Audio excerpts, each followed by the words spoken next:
Hello! Right, we're going to be playing a new mission by Gilligan Trevor 93 called the Takistan Outbreak. It is a Ravage mod, and you might notice a slight change in sound because I'm on the headset, because I'm going to be playing this entirely live. Now, the first thing to note is it's got a few requirements. Alive, Cup Terrains Core, CB8A3 of course, Cup Terrains Maps, Cup Units, and Cup Weapons. Now, it also uses Ravage. Of course it does. Trevor helpfully suggests some recommended mods as well, like the Enhanced Inventory, Fox Fuel, RHS mods. In keeping with my videos, I like to keep things as simple as possible and just play in the most standard setup imaginable. So that's what we're going to do. Here we are in the Ravage launcher. Let's create a quick save as. This is Takistan Outbreak.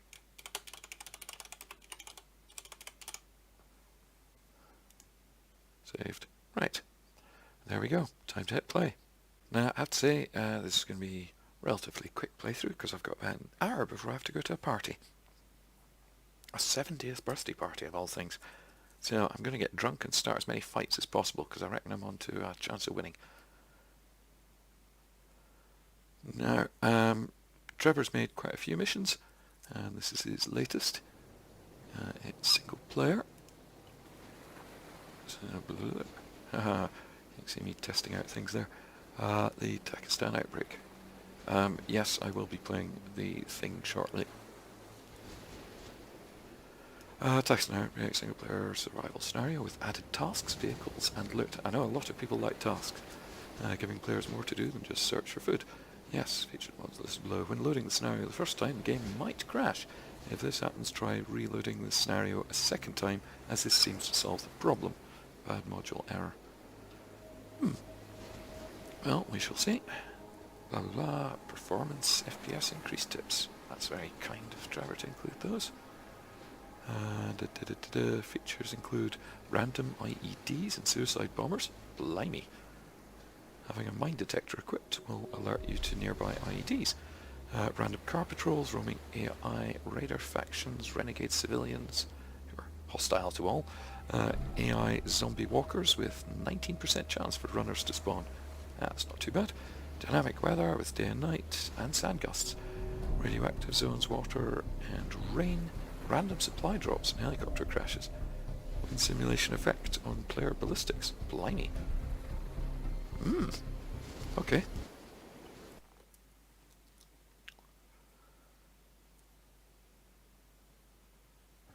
Time for a cigarette. If there's any children watching, obviously you're too young to smoke, so you're going to have to steal them from your parents. Now, let's see.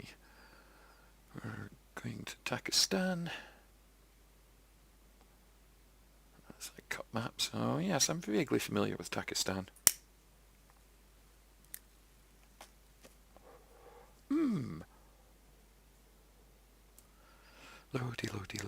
Loady. Gosh, somebody suggested I should actually play some video games live on my radio show. I quite like that idea. The station's not terribly keen on it, I have to say. Alright, no map. Off we go.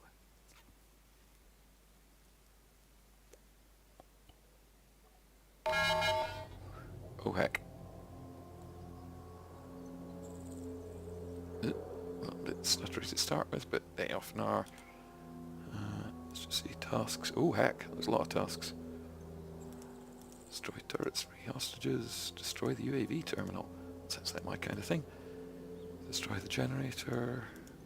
Oh, that's nice and close. Takistan rebels have taken over a military checkpoint. Yeah. Sign me that. Ooh. Right. Third person, because I tend to prefer third person for videos. I find it a little bit weird trying to watch first person ones. I know some people prefer it, but Somebody seemed to clip through the road there for a second. Now, of course, Ravage has moved to a more dynamic looting system. Oh yes, that's not enterable. Meh. Where, what's the name, furniture, there we go, appears in buildings. Some of it lootable.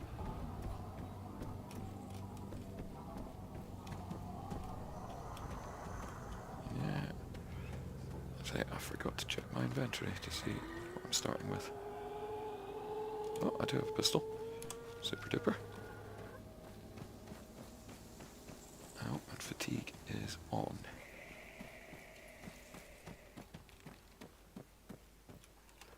I'm presuming these zombies are the people who used to live here.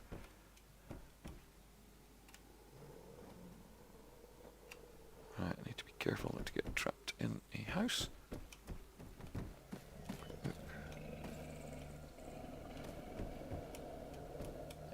Let's go out the back door.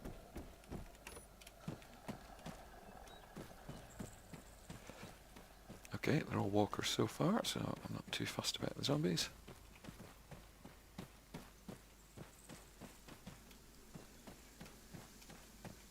I'd just like to have a couple more things on my person before I go off and try and murder some rebels who are just doing their job.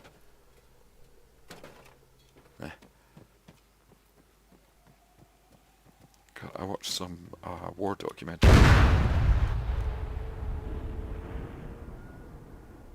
Okay.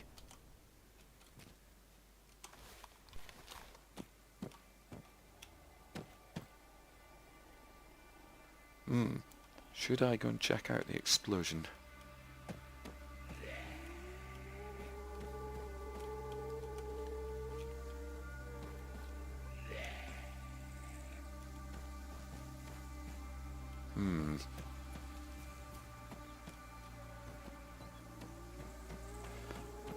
I was going to say I watched some noises off.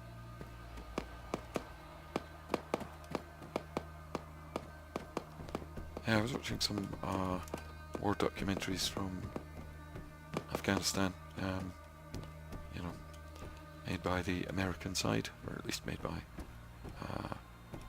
American documentary makers following US troops. And they were very bizarre. They kept talking about how brave the troops were. And I suppose that's part of the public narrative on these kind of things. But quite honestly, I felt that these very heavily armed, very heavily armoured and highly trained people were not so much the brave guys. I rather felt the sort of barely armed tribesmen were an awful lot braver than the soldiers. But then, you know, I know so little about all that, and it's not me who's been asked to go out there and do it. I certainly hate that. Isn't the furniture nice? It really brings things to life at times.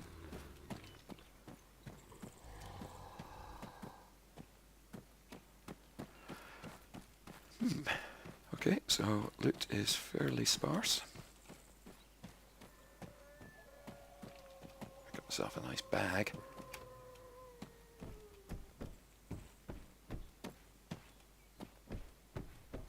Apologies if you can hear a couple of car noises in the background. It's the weekend, and despite this being a lovely rural town here, as is Annick, where I live, and there are some youngsters who enjoy sort of tuning up their cars and adding aftermarket parts to them and cruising around the 2 or 3 streets in town. Goodness me, I'm really not finding much, am I? The thing that always amused me with the kids is that they always choose such terrible cars. You know, if it wasn't for their stuck-on spoilers and garish bodywork, ultimately they're sort of the kind of the kind of cars that mothers take to the shops.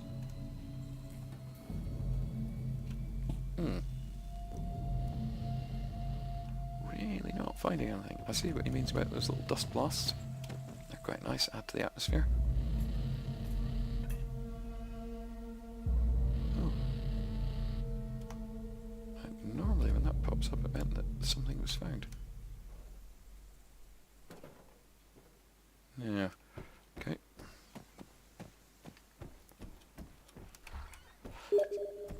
Oh. There's a friend of mine popping up on Steam. Oh, I have to bear in mind there was some shooting came from over that way.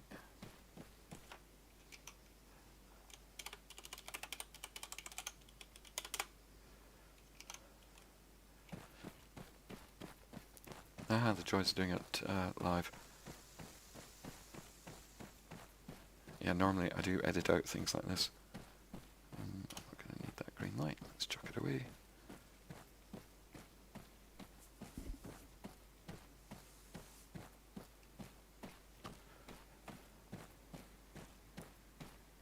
The chap on Steam there, Soul Reaper, because we all have to have cool names. He's a good friend of mine whom I've never met. We've been playing games together for years and years now. And we often play on Saturday nights, such as this one.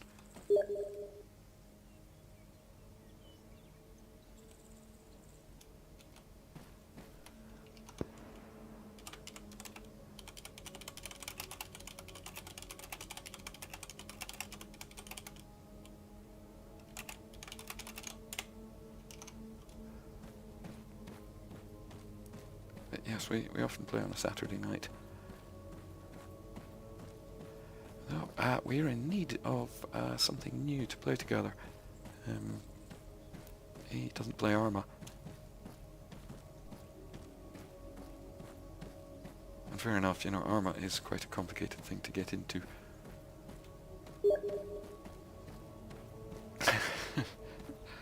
Awesome, dude.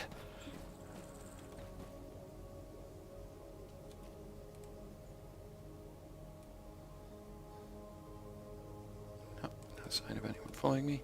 Just having to take little rests here and there because of fatigue. Little tip if you're running up hills, I know most people should know this. See, when the bar turns orange and my fatigue is draining rapidly, and there's that little mountain icon to show I'm going uphill, if you just turn until it turns white, then your fatigue will be draining at a lower, more normal rate. You have to keep an eye on the terrain when you do that.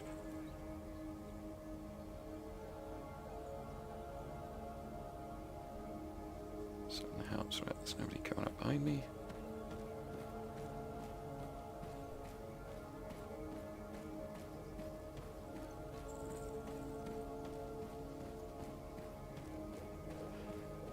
Now, I'm quite looking forward to this birthday party tonight. It's a chap called Ron, who's one of the other DJs at the radio station, and you would never believe that Ron is 70. Honestly, he looks more like 50. And Ron does the show after mine on a Wednesday, and I absolutely love Ron. He's one of the nicest guys you could hope to meet. And he plays music from the 60s, 70s, 80s and 90s. I always feel slightly embarrassed to have my show before his, because I am mostly playing Japanese pop music. And, you know, do you think that the people of Northumberland want to be listening to Japanese pop music at 9 o'clock on a Wednesday morning? Yeah. So I don't like the fact that I feel I'm impacting his potential audience.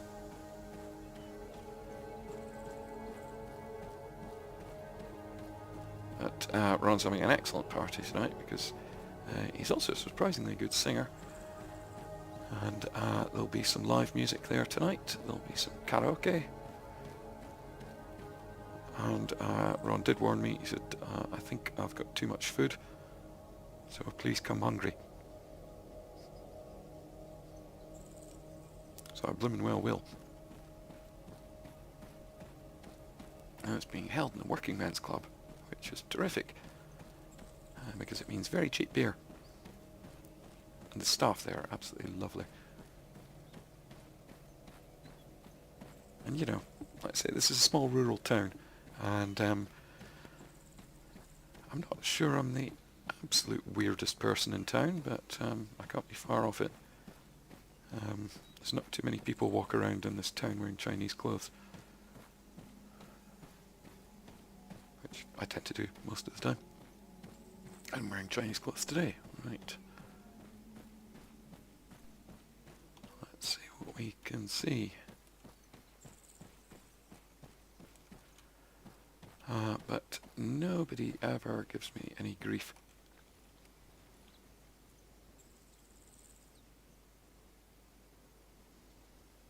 So they're tucked away over that rise.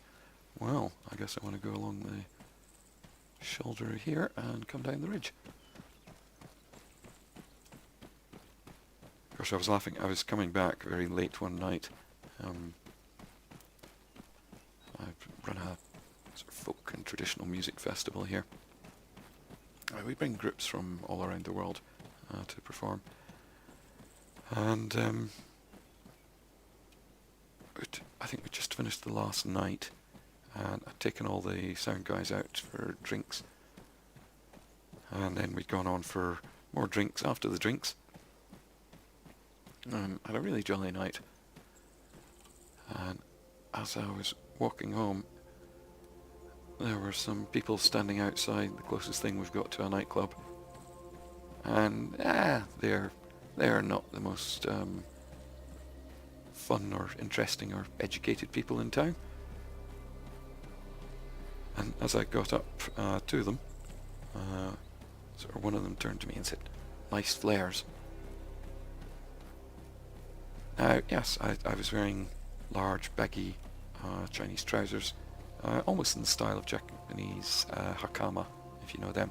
The trousers people wear for kendo. And now, you know, obviously I knew he was trying to be insulting. And it's funny, because when people do that kind of thing, they only ever do it when they're in a group. They never do it on their own. They've got to be true sociopaths to do it on their own. But I grew up in a Scottish town. And Scotland, oh, I know everyone loves Scotland. I don't particularly like it. Not the most tolerant place.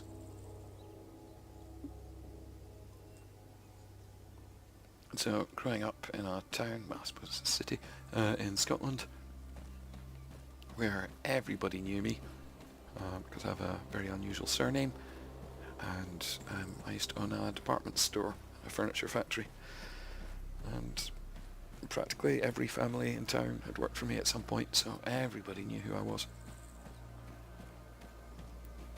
And, you know, so I was going to get grief wherever I went, no matter what. So wearing funny clothes, that just didn't even add to it. I might as well just wear what I like and do what I like. So that was quite liberating, actually.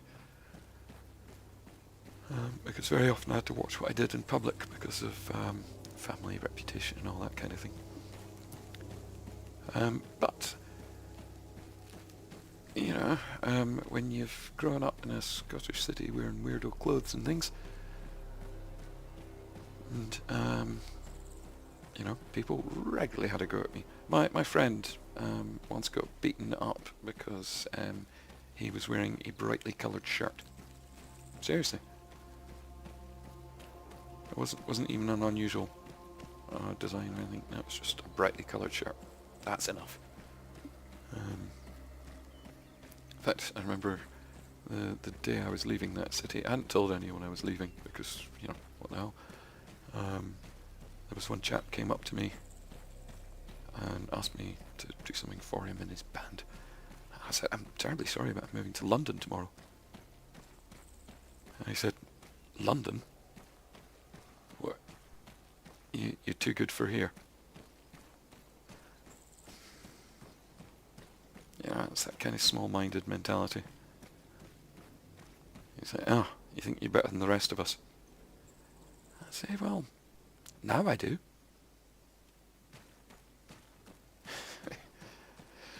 So, anyway, growing up there, I have a long list of witty responses and clever answers to idiots having a go in the street.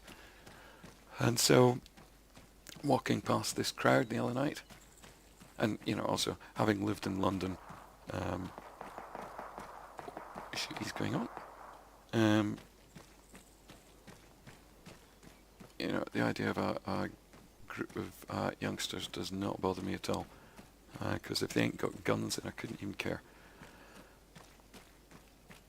So, you know, I'm walking up to this group, and this guy turns around and says, "Oh, nice flares." So I walked straight up to him and put my arm around his shoulder and said, "Oh, thank you. Thank you so very much." I said, "That's very kind of you to say so." I said, "Gosh," I said, "you know, sometimes when you're out and about wearing clothes like this, you know, people have to make some smart arse remark or some snide comment, but," I said, "that's so kind of you to take the time to compliment me." And, you know, obviously he's totally wrong-footed at that point. So I turned to his girlfriend who was standing there. I said, "Wait, what do you think of these trousers? You know, do you think they suit me? You know, do you think he would look good in something like this? You know, do you wish he would try more adventurous clothing sometimes? You know, have his own personal sense of style, perhaps?" And I just kept chatting around the group like that, always sort of taking the initiative, not allowing anyone a chance to speak. And they were all so absolutely dumbfounded. And I kept my arm around this guy's shoulders the whole time. And when I'd had enough fun with them, because they were now feeling very uncomfortable, I pulled the guy in close. "Thank you very much." I pulled him in so that my mouth was against his ear. I said, "You stupid little child." I said, "You think I don't have a huge list of witty responses for situations like this? Come on." And off I went. Yes, obviously, keeping an eye on this group of bad lads up here.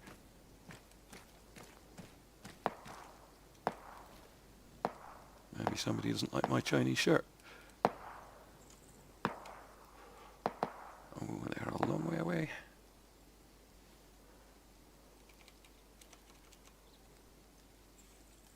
I think shooting from here is a bit ambitious. Might be different if I had an optic. Let's close it down a little bit more. I'm also conscious of the fact that this slope is rather devoid of rocks.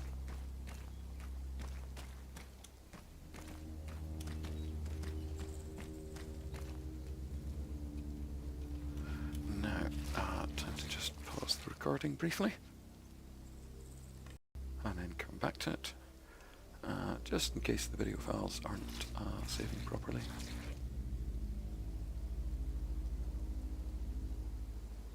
Okay, there's at least 5 guys down there. There's 3 over there. There's 1 standing there. I saw another guy who's behind that building at the moment.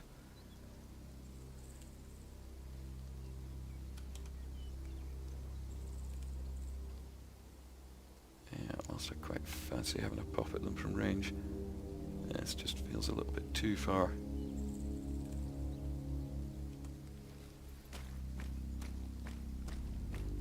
Might be different if I had a nice rock to hide behind. Oh, what's been on fire down here?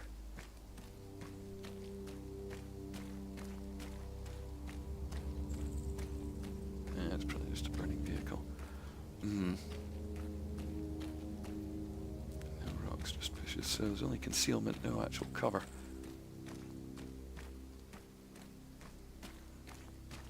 They don't appear to be aware of my presence yet. Half a mind to climb that minaret and snipe at them from there, but that is a minaret, isn't it? I'm sorry, I'm terribly ignorant of Arabian culture.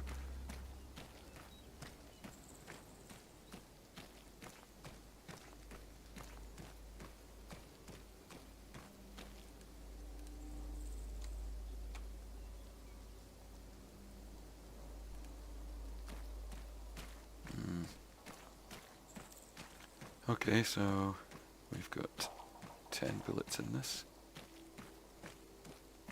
And 2 magazines.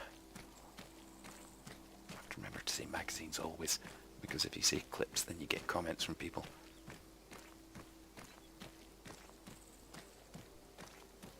Shit.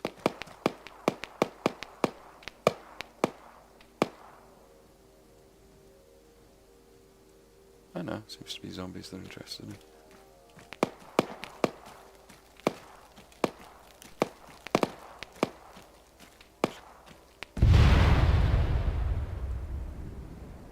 Okay.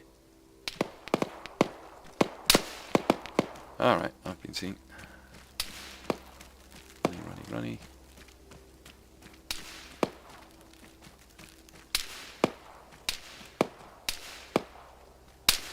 Oh, frick. When you're creeping slowly down hills as well, the zigzaggy thing's useful here too. Help keep you speed up.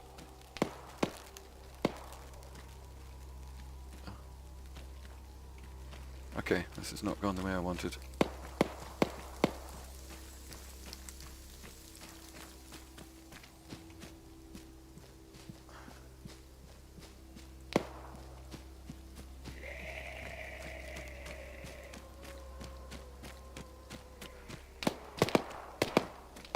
Gosh, after all this, I better not die. Yeah, these zombies are not going to leave me alone, are they?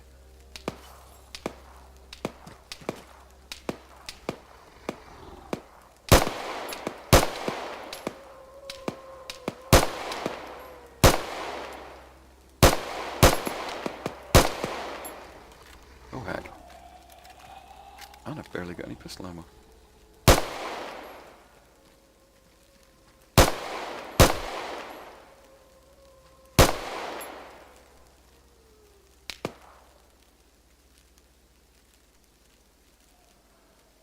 Well, I'll deal with them if I have to.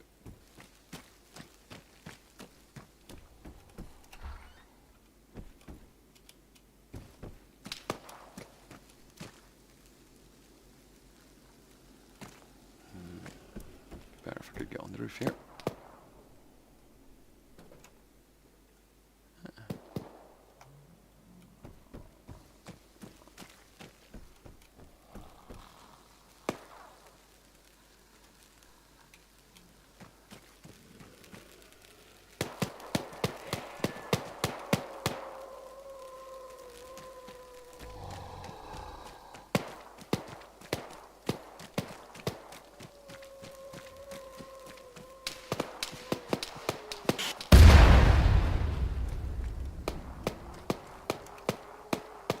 Okay, somebody does appear to have a...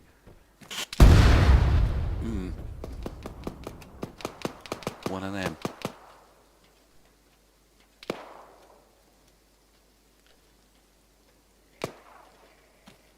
Oh, maybe it's that replacement kit down.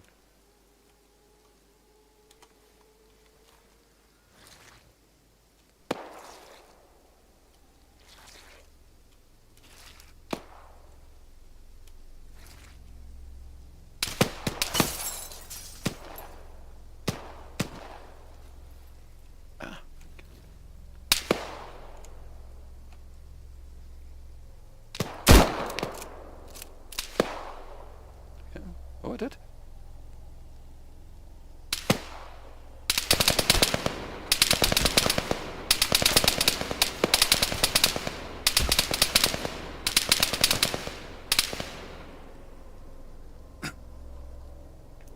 Well, goodness gracious me.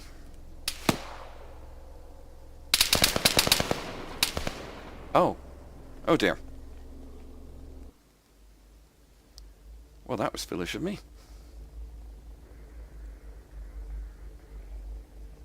Let's try again.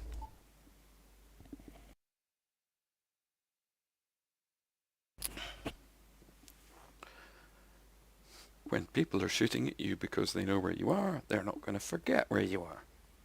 So stop being where you are.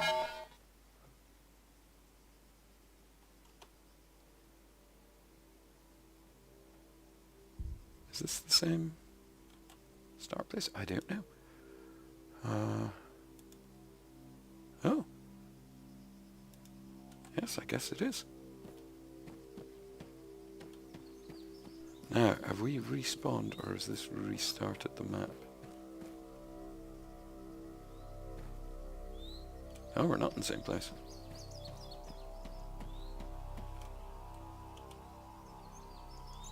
I do have the same stuff though. Took away that green light. Not gonna need any chem lights where we're going.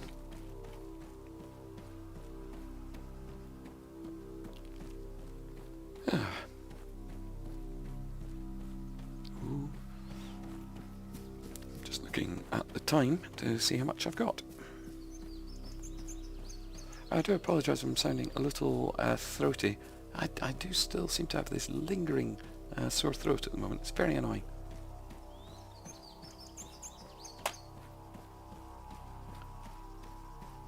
And yes, I probably shouldn't be smoking while I've got a sore throat, but I am.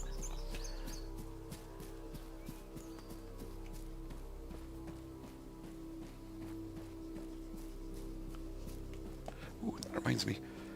I must fill my cigar case for this evening.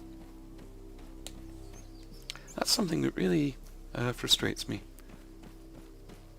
You know, with the smoking ban in public places here in the UK, you know, you can't smoke in pubs anymore. That's a real hassle, because, you know, whilst you can pop outside and have a cigarette, it's quite difficult to pop outside and have a quick cigar. And, you know, I mean, my cigar choice is a Monte Cristo No. 2. I do like the Montes. But these are not quick cigars to smoke. I mean, if I smoked it sort of flat out, I think it would probably take about an hour and a half. Maybe 2 hours. But, you know, I'm not going to smoke it in a oneer. I'm going to let it go out and relight it from time to time. So, yeah, it could take me 4 or 5 hours. And, you know, that's no fun to be standing in the street outside a pub, is it?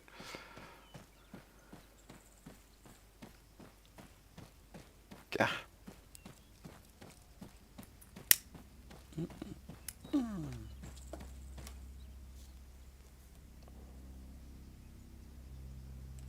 Okay, this looks like it's in the same place. I'm going to use what's it called? Speed up, yes. See that? ×4, just to shoot my fatigue back up in a hurry. Yeah, you can increase the speed at which time. Actually, no, that's not quite that good. You can speed up the game by pressing plus or minus on the main keyboard, not the numeric keypad.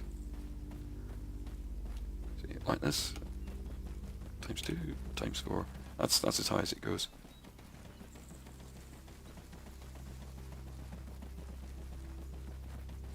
Oh, you may actually hear me pressing keys in this video, because I'm using mechanical keyboards these days. It's funny, I'm not new to mechanical keyboards because I'm old. I remember back when everything had mechanical keyboards.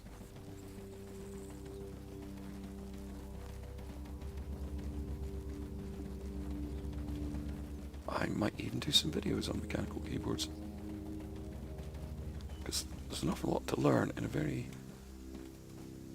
disorganized manner. And I find other people are actually quite bad at explaining it. You know, when you first get into mechanical keyboards, it's hard to know exactly what's important. I'm just speeding up the boring walking. You know, people get distracted by switches and the colour of switches for the feel and blah blah blah straight away, and that's maybe not the first thing to look at.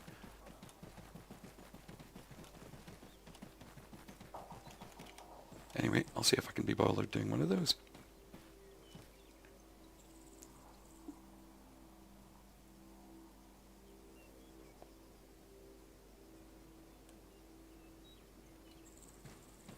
Okay, well, I prefer coming at it from this angle, I must say. It's not any safer, but I've got the curve of the hill to protect me when I get a bit closer. Speed up. Slow down. Yeah, you can't slow it below 1 either, it's just 1, 2 or 4. That's it. But yeah, mechanical keyboards are much louder than normal membrane keyboards, so they make noises. Do I have binoculars? No, I don't. Right, there's that 3-man patrol. There's that guy there. Does he have an emplaced gun? I can't tell. Oh, now there are some rocks on that slope there.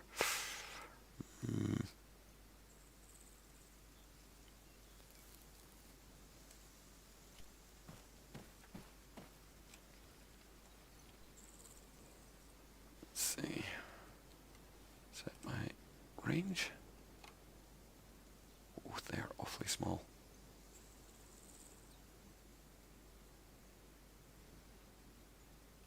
And with wind taken into account as well.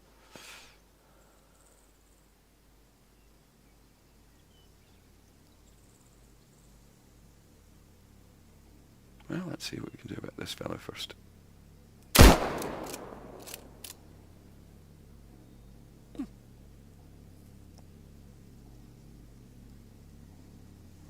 Down he went, and his friends are running about. Shush. That gave me one heck of a fright. Okay.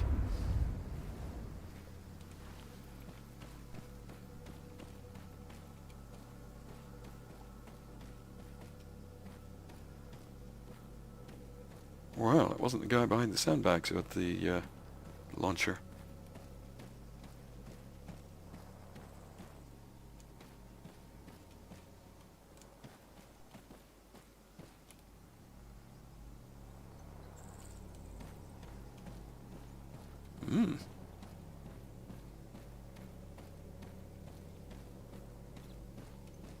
See, normally when I make videos,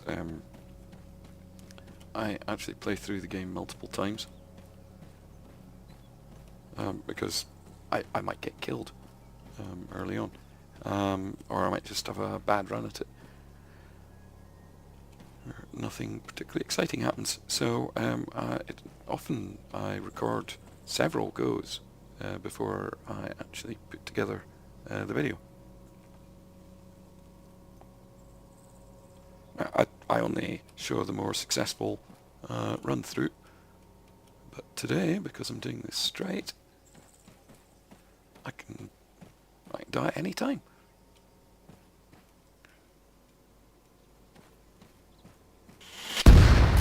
Okay, you know where I am. It'd be handy to know where that launcher is. Okay, it's over there.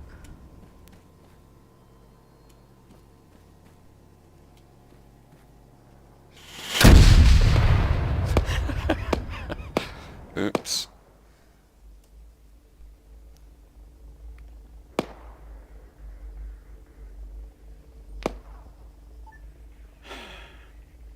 Right.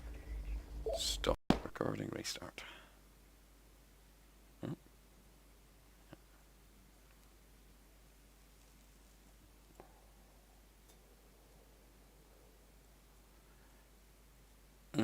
I might actually be better off jumping some banditos in the wild before I go off and do something like this.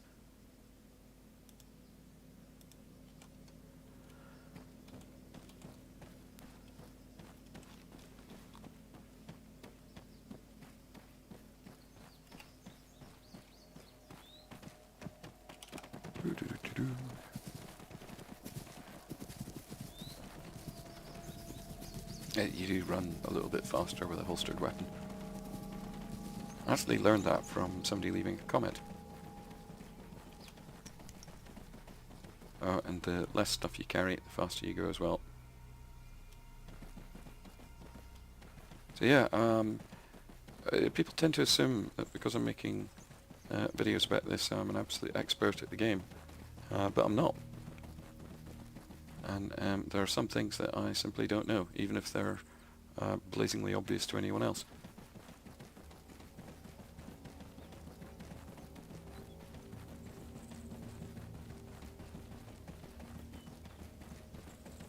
So yeah, I didn't know that holstering weapons made you run faster.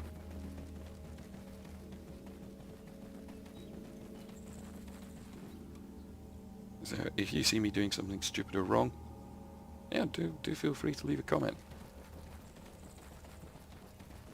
And goodness me, unlike seemingly everyone else on YouTube, actually read comments. I'll even reply. I always hate these videos where everyone tells you to like, comment and subscribe. Or, hey, what do you guys think? Let me know in the comments. They don't really care. The point is that sort of leaving comments and stuff shows engagement. I think it shows up in YouTube figures and metrics. It's amazing how many analytics you have access to. You can see how long people tend to watch your videos for, which types are more successful, blah blah blah. And you can see an awful lot of figures, metrics, analytics, whatever you call them, that show you exactly how your videos go over. I don't look at those things. I completely ignore them. I just make the videos I want to make, and I make them when I want to make them. And I will never tell you to subscribe, because we all know how YouTube works. Subscribe if you want to see more stuff. If you don't, that's alright. Don't worry about it. I don't even monetize my videos anymore. I did survive the YouTube cull. I've had enough views and enough subscribers that I'm still allowed to monetize my videos. But really, the money ain't worth it.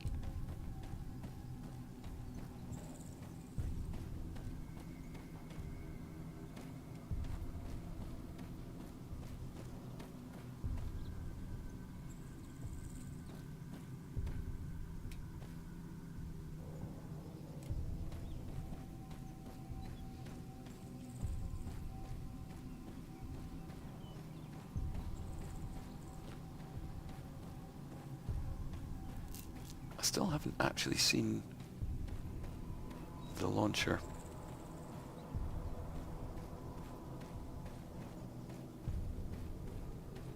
I know roughly where it is.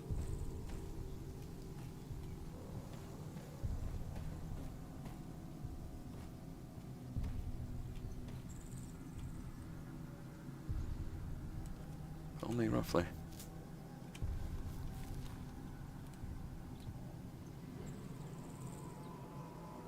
It's in there. I see two guys there.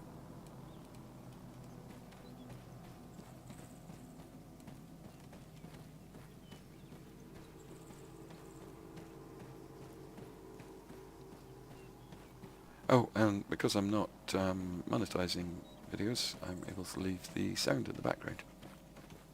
I normally turn off music from games.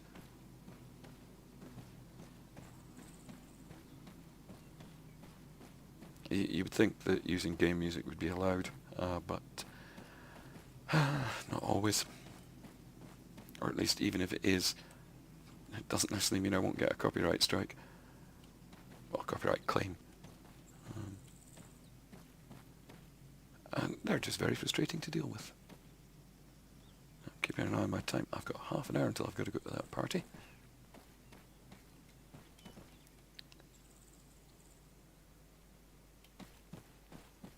I'm looking forward to seeing Ron. You know, I find... Oh, those three are coming this way. I'm not seeing anything like this. I wish I had a scope, but I don't. Yeah, I find a lot of the DJs at the station, when you sort of hand over to them after doing a show.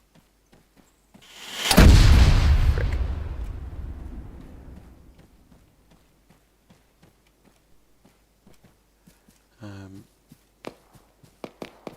You know, when you hand over to them, they just want simple, straight handover. Good Lord.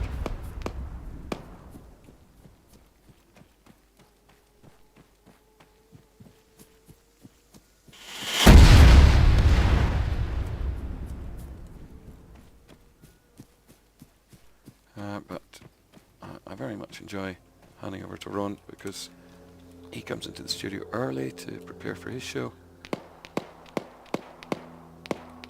And I like to give him as much time as possible to get set up and stuff because he uses a laptop and things. So I'll usually try and set up a 5-minute track as my last thing to play out on, so he can just get in and take over. But often we'll sort of chat. He'll come onto my show and we'll chat for the last 10-15 minutes, which is pretty enjoyable. I say, really nice guy.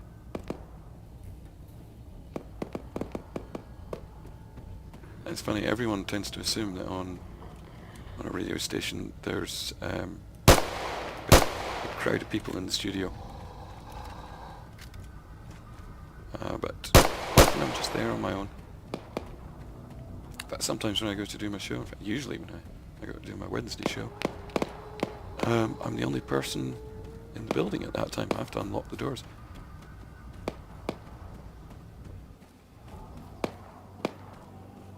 And sometimes if I leave, it might be a recorded program after me.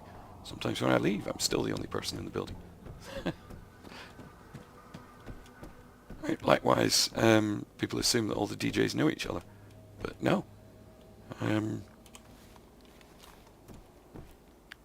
There's, oh gosh, that was being sneaky Pete there.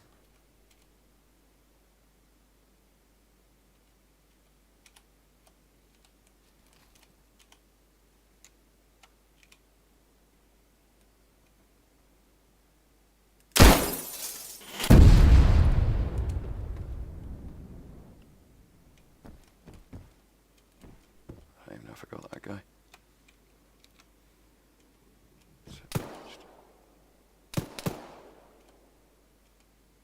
Okay, that sounds like an AK-74 being fired near me.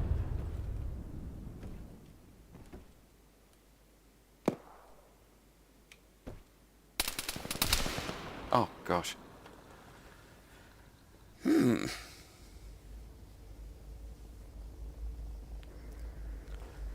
One more go, because I gotta leave in 20 minutes. Actually, I will probably meet more of the station DJs tonight than I would normally see in a whole year. Oh, we're in a different place. Uh-huh.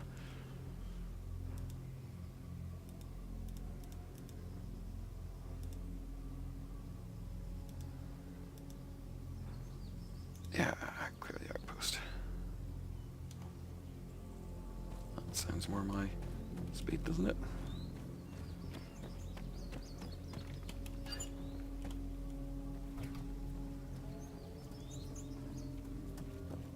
I do a different radio show on Fridays, where I'm on with someone else. I'm just co-host.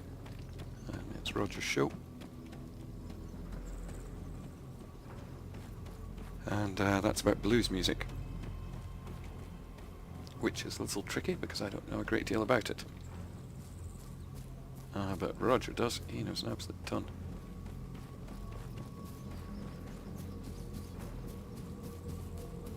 Actually, I don't like using the mouse wheel for the action menu.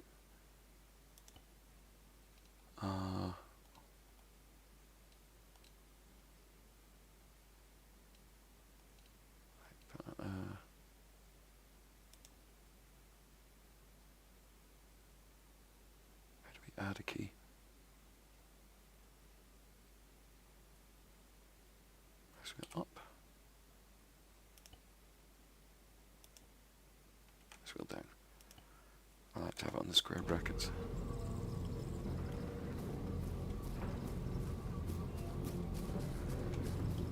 Green light.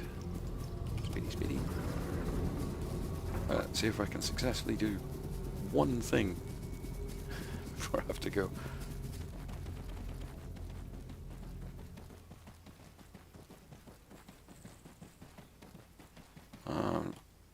I'll come back for another play tomorrow. I have to finish writing a report for work.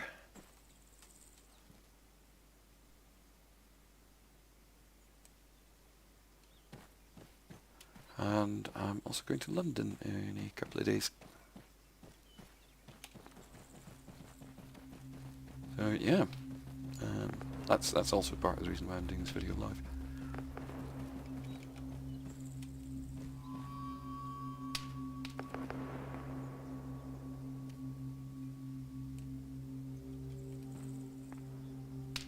Yeah, I think I want to be over there.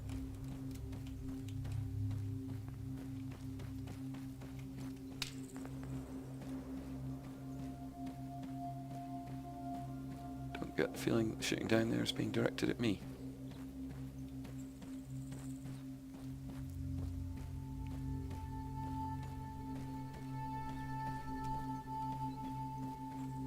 I am primarily going to London for work reasons.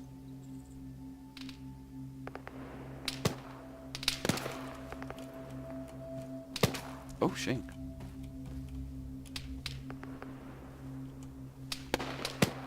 But I'm also going to hang out with my mate Zane, play virtual reality games.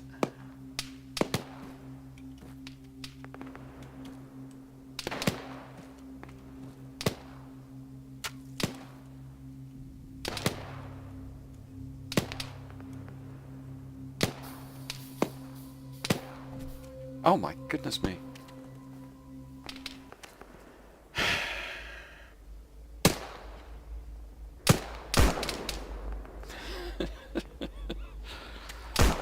Mmm.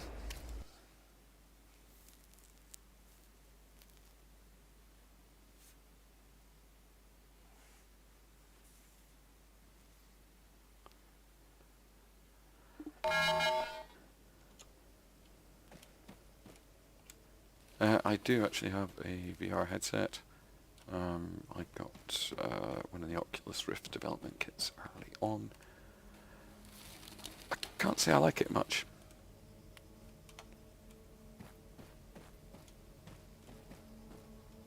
There are certain games that are well suited to VR. I don't like anything where I have to move about.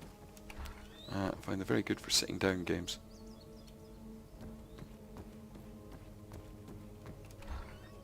But yeah, I am not walking around the room.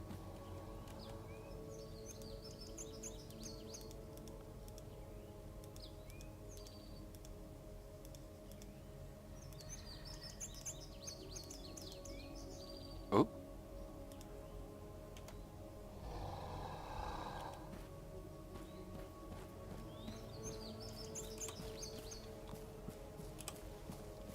Oops, what am I doing? Oh, I did not set the correct keys. Blast.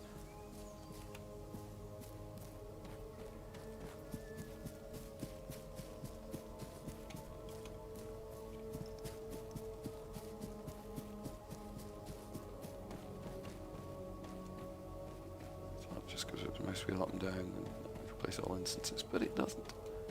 Oh.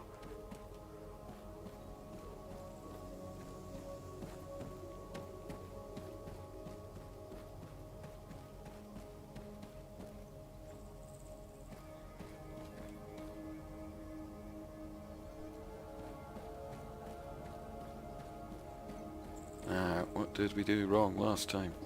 We didn't look around. So we walked into a raider group.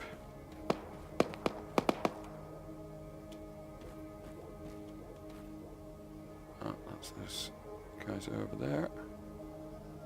They're shooting at zombies. There's 4 of them.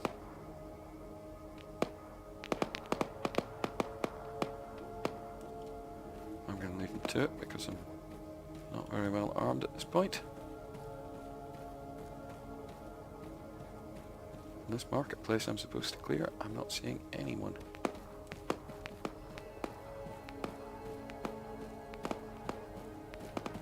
I recently reinstalled Windows, so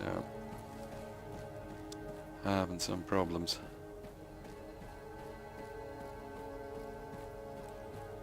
I don't have all my graphics set up the way that I would like.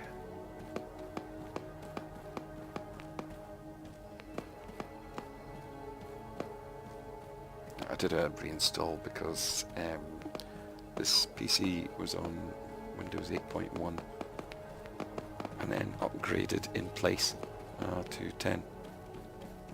I never liked doing that.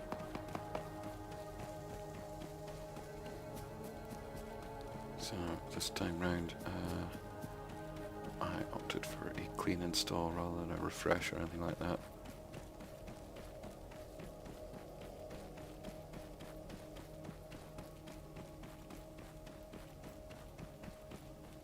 Just I find installing over the top of things, it can break things, and it can leave an awful lot of junk files. And when you're running your operating system off an SSD, you probably don't want a bunch of junk files on your system.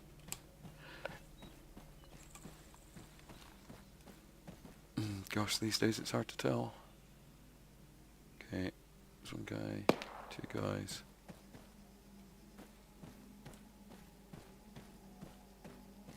I want to get to that big rock.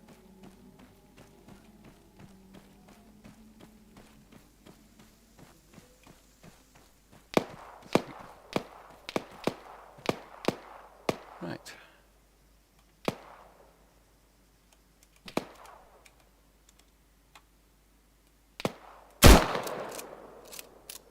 I'm not going to know if I got him. I don't think I did.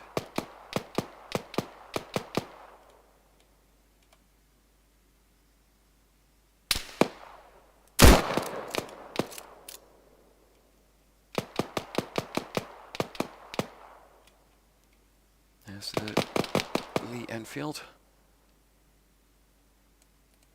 Lee Enfield fires big bullets and really mess people up.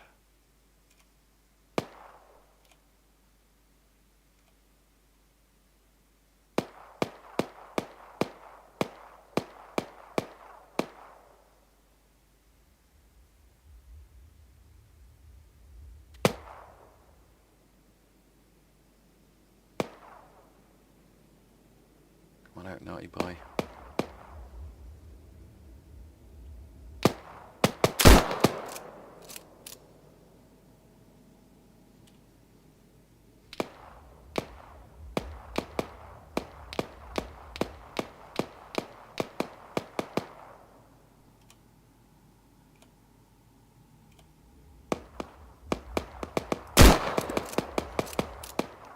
Should be a little higher, actually.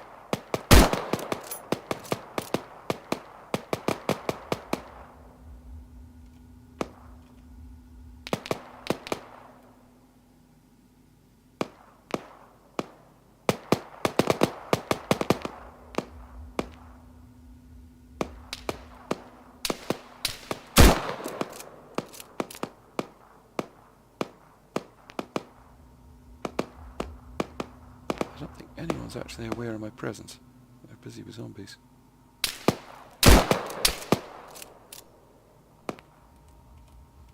Did I really just say that?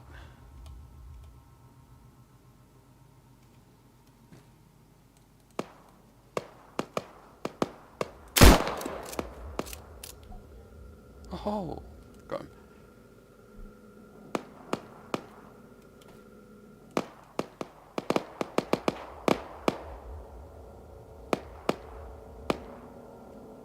Oh, I do not want to be involved with those fellas, do I? Let's run away in the shadow of this rock.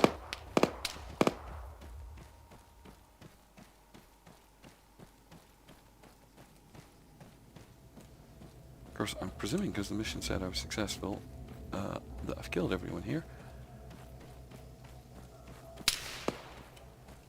Right, that was definitely a shot in my direction. But there could actually be other people here.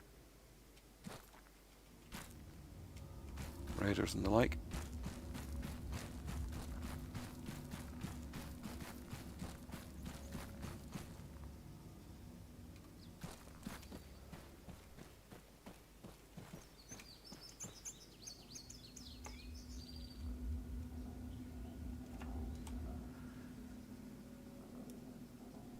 Oh, map. Compass. Watch. Ooh.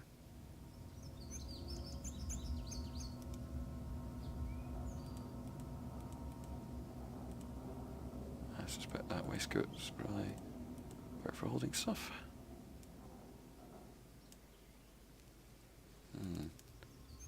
How irksome.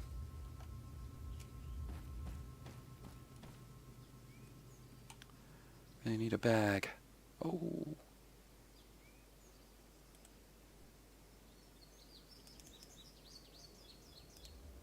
Yeah, stuff I'm having that.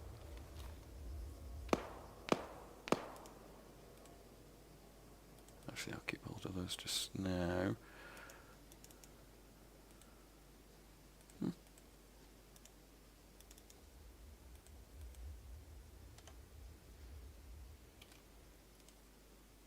Oh, it's a good scope.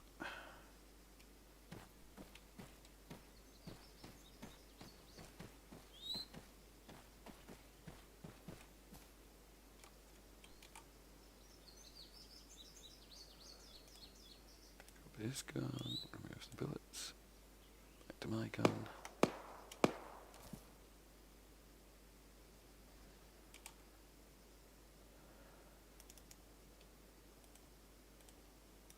Not sure I really need all these first aid kits.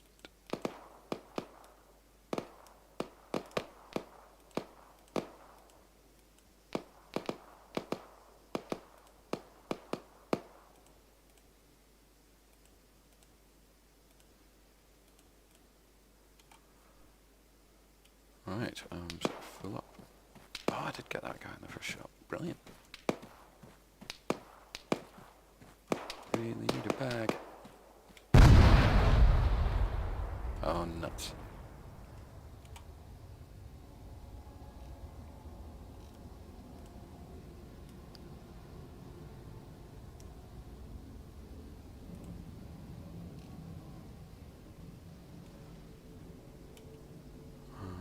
Let's reload my gun.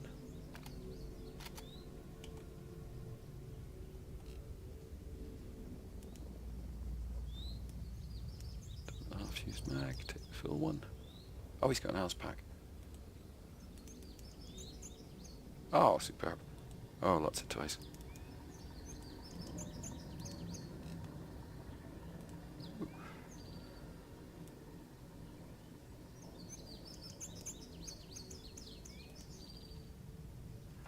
Now, do I want that cool hat, or do I want this Shema? I'm gonna go for the cool hat. Right. Well, that was successful.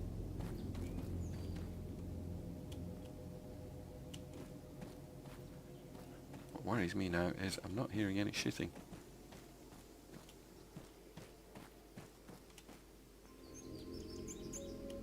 Which means I can't tell where they are.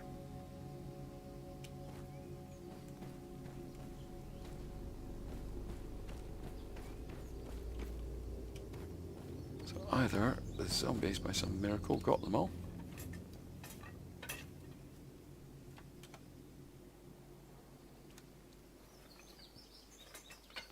or they got all the zombies.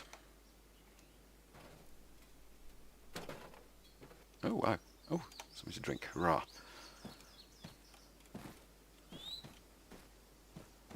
Okay, finally we've had a better start.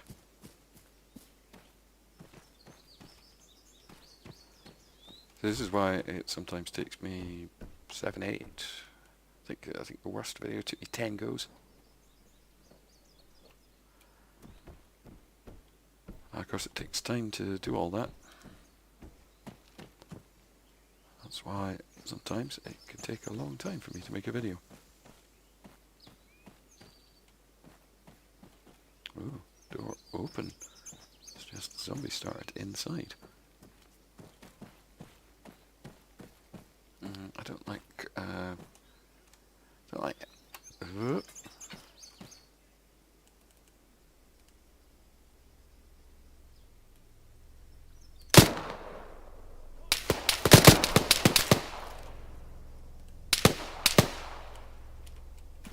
Okay.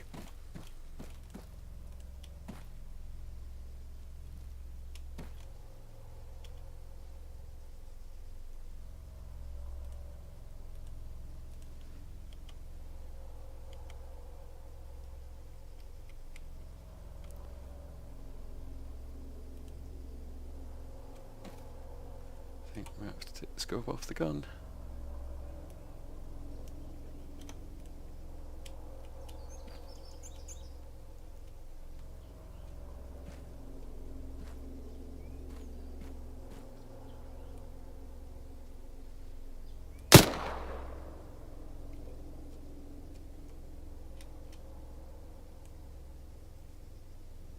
I'm worried that they try and rush into the house.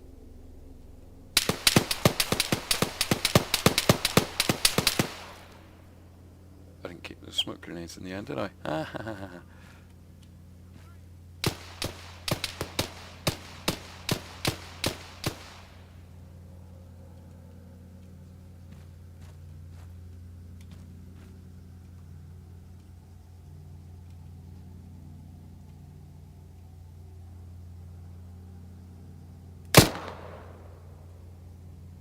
Don't know what that is. If in doubt, put a bullet in it. Oh, I think it's a guy. I think he's dead. Did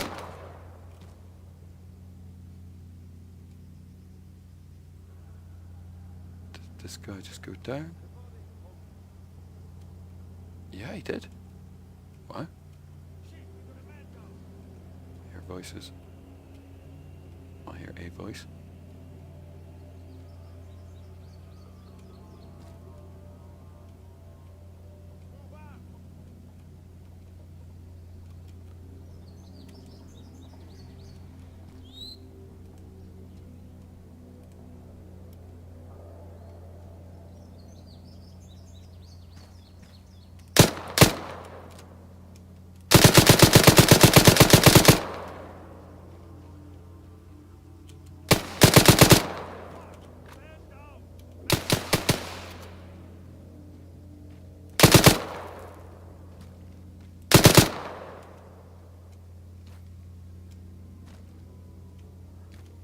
Okay.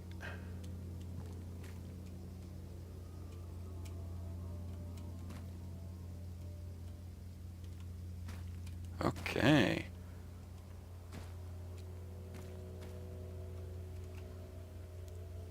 Oh. Oh dear.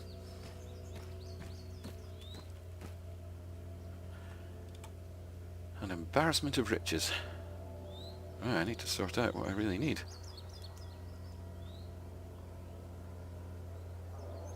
Is that a real toolkit or not? Mine detector.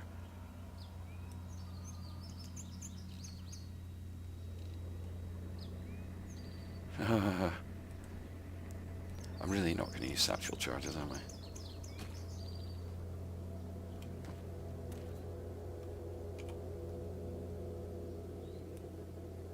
I forgot to put my gun in my backpack.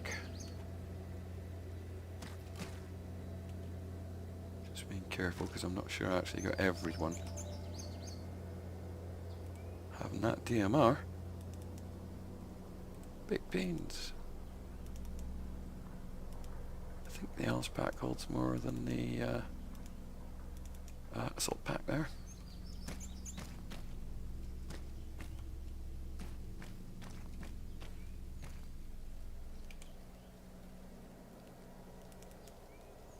Oh, more baked beans.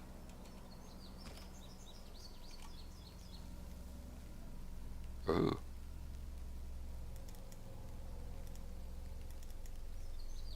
Anti-rads.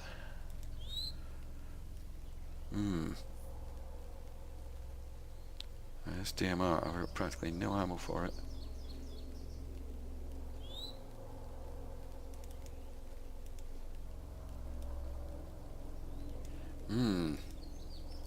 Oh, the choices I'm being forced to make.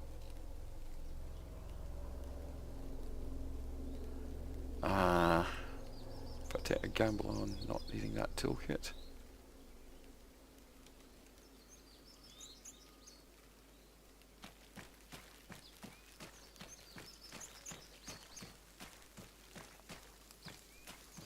Body over there. There's this one here.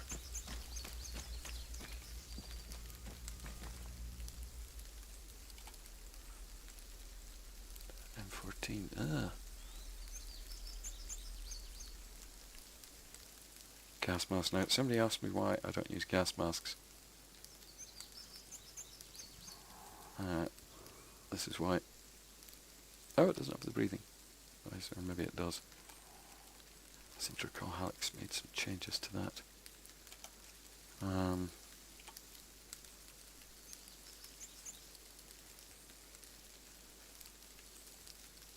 DMR mag. Oh, goodness me.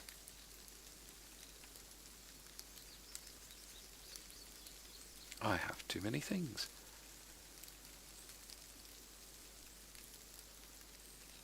Well, that's a good situation to be in. Oops, didn't finish checking all this stuff, did I? Is that better in my waistcoat?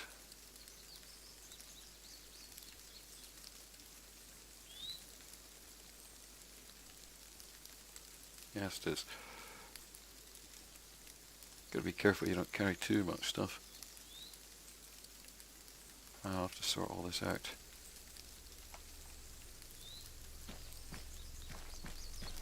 I'd rather have the DMR than the M14.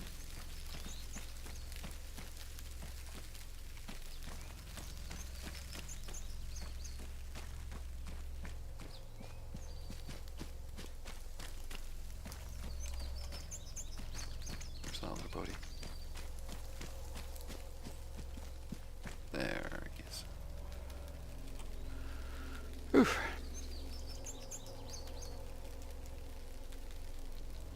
Smoke grenade, learn the lesson. I don't need that many. Right.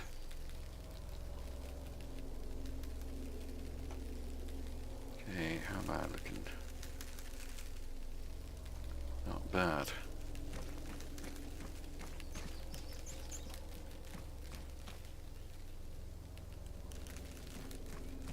Well, we finally accomplished a task.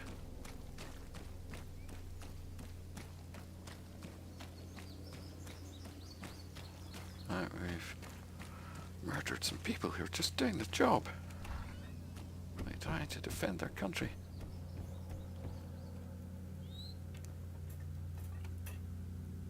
Oh, goodness sakes.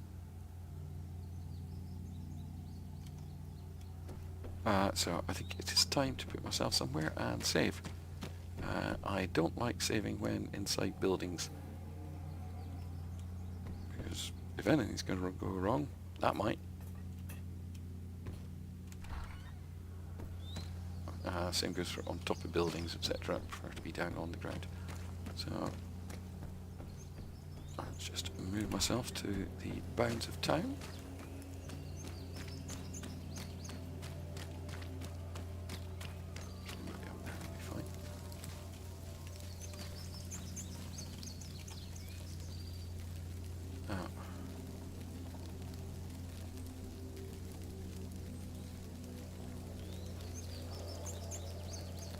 Wanted to swap the scope over.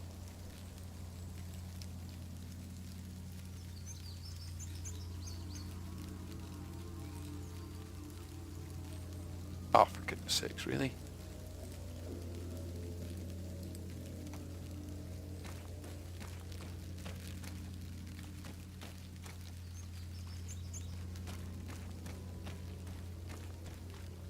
I've got a DMR, but I don't have a compatible scope. How irksome.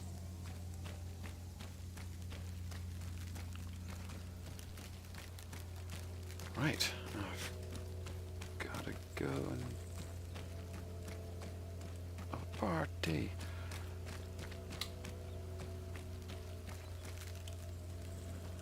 This is where we end. Save and exit.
Right, I am back. I've been to that party. I had a fantastic time. I'm quite drunk, and I had a very jolly time talking to a couple of chaps in particular, one of whom had an attitude to politics that I find extraordinarily rare, in fact, vanishingly rare.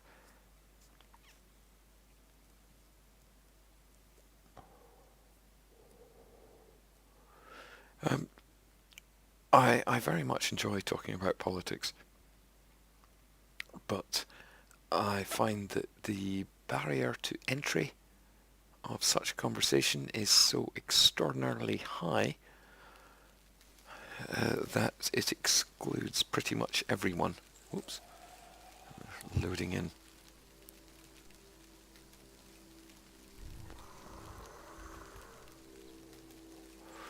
It is not that I have strong political opinions, more that I find that everyone... Oh, shitting hell. Ah, reload.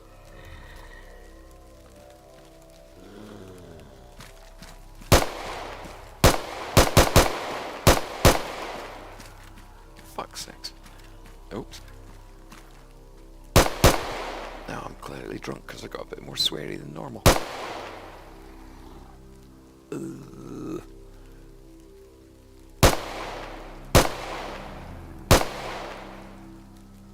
Goodness me. Yeah, it's worth burning off that extra round. Oh, no, I'm basically okay. Right.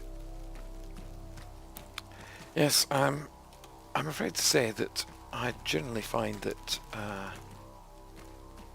most people are unable to discuss even the most basic political issues simply because their ignorance of politics as a whole and the issue in particular is such that I'm unable to progress. I say I have very few political opinions of my own, and I do not say that lightly. You know, I genuinely don't. Obviously, in Britain at the moment, the greatest political issue facing us is Brexit, the UK exit from the European Union.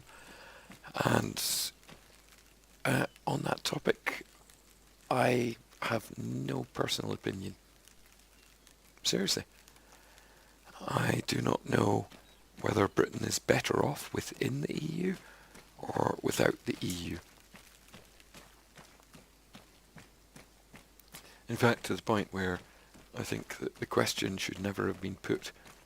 The population of Britain should never have been asked whether we ought to be in the EU or not. Now, oops, one of my regular clients at work is the Council of the European Union,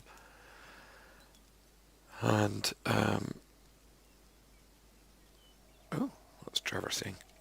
In fact, this is the Trevor. Oh, what the heck?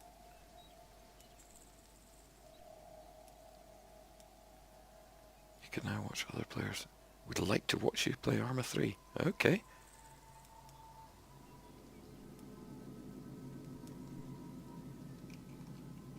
Oh, this is new. I've never had this before.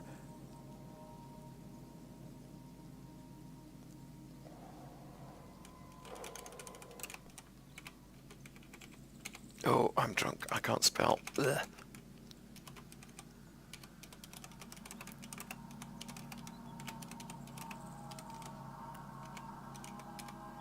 Bro. Oh, God, I'm drunk.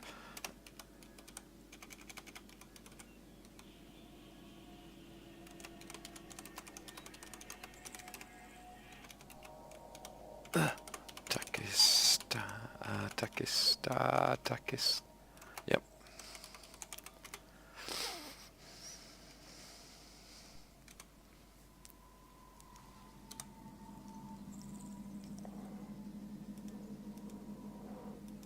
Oh, clear the camp. That seems to be the nearest thing.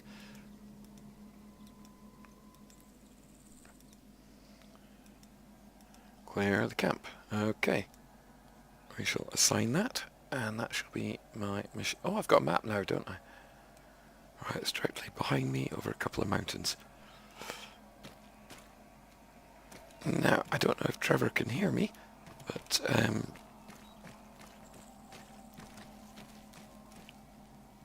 where's the pointer?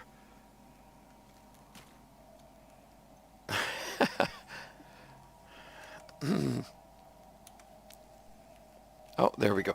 Right. And off we go.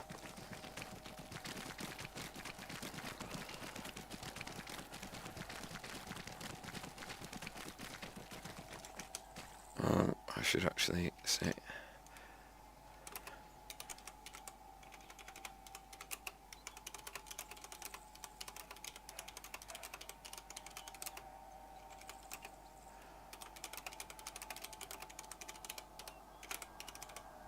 Import...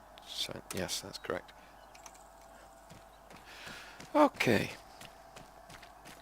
So apparently I am also broadcasting across Steam. And Trevor, the chap who designed this mission, is watching. Ah, right, okay.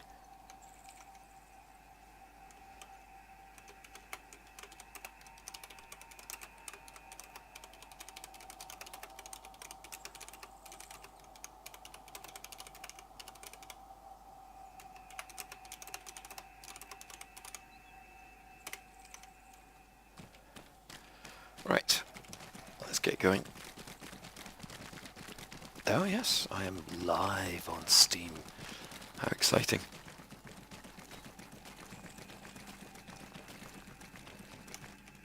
I should actually read and see.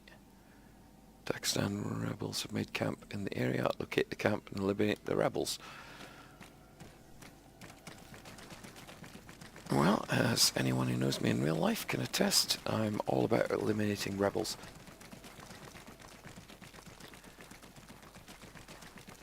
Anyway, I had a lovely conversation tonight with a couple of chaps who I would say really understand politics. And as I say, you know, I do not have many political opinions.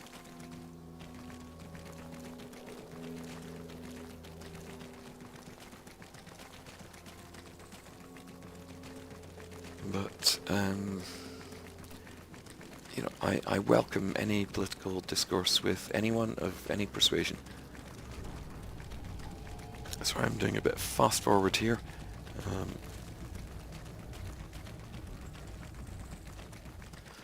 But I so rarely gain occasion to do so.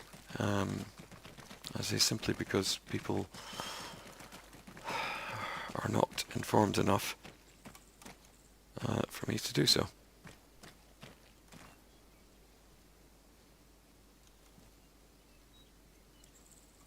Okay, so the camp is over that ridge.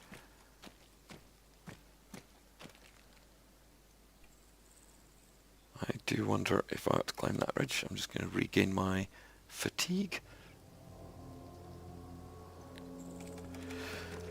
Yeah, see, one of my clients is the Council of the European Union, and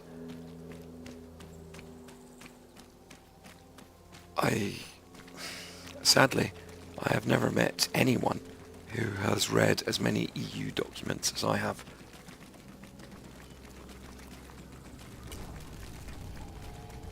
I even have a little test for people. I like to ask folk a few questions about the EU. One of the questions I ask is, who is the President of the European Union? And I offer in response multiple choice answers. Is it A, Donald Tusk? Is it B, Jean-Claude Juncker? Is it C, Antonio... Oh, I forget his bloody surname now because I'm drunk. Anjani? I want to say Anjani. I don't think that's right. Okay, we've got a zombie up ahead. Or D, none of the above.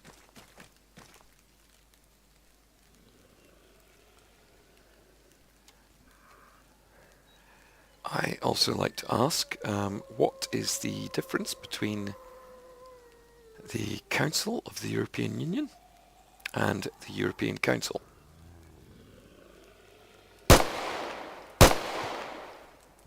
Yay! Is it A? Oh, good shooting. Is it A? They are actually both the same thing. B, one is administrative and one is legislative. C, one defines policy in sort of broad strokes and the other enables and enacts it. Or is it D, none of the above?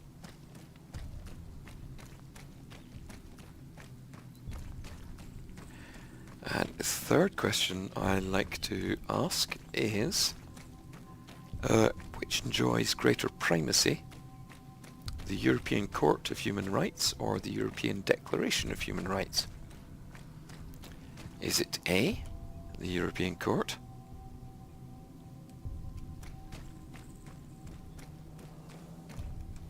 B, the European Declaration.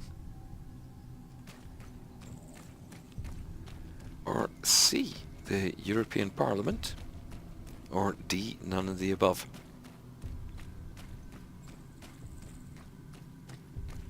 Now, if you don't know the answers to those questions, do not be surprised. Friggin' hell, that camp is right there. I have never encountered anyone... Oh, frig. I've never encountered anyone who has been able to answer those questions.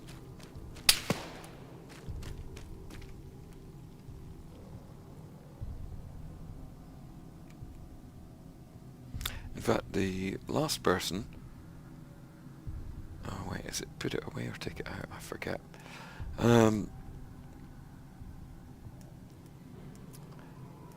The last person I asked these questions of, at every single question he hesitated, and he had to await the multiple choice answers.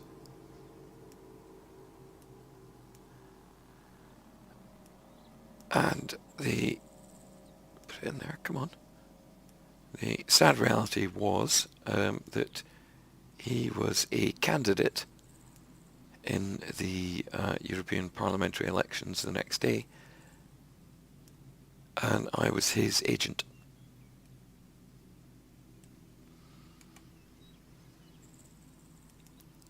And yes, he didn't get a single question right. In fact, I have never encountered anyone who has managed to answer even one of those questions. And several of the people whom I've questioned on these topics have been MEPs, members of the European Parliament.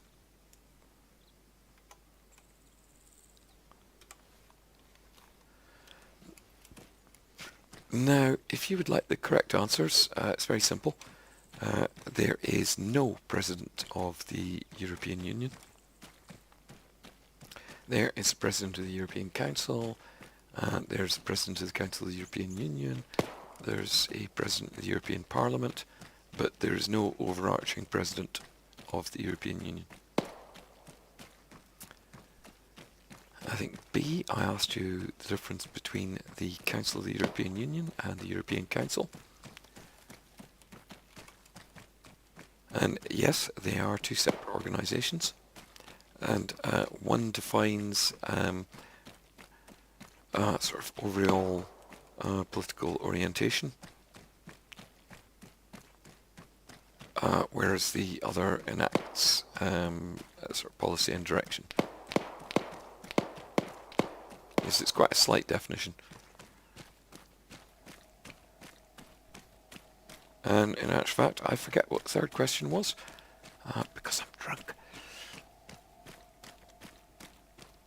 But simply put, no one understands a bloomin' thing about the European Union, including MEPs and senior European officials.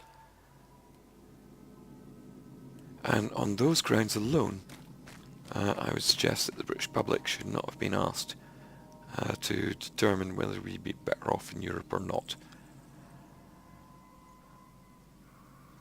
Because as someone who has read thousands of European white, green, blue and orange papers, I don't know.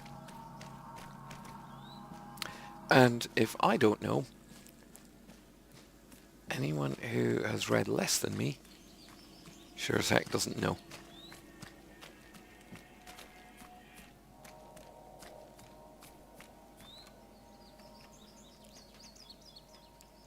And I'm not suggesting that I am particularly wise. Oh, that tree's in the bloody way. I'm not particularly wise on these issues, and I do not know what's right or what's wrong.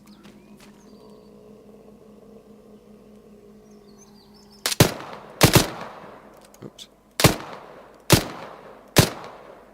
Thank you.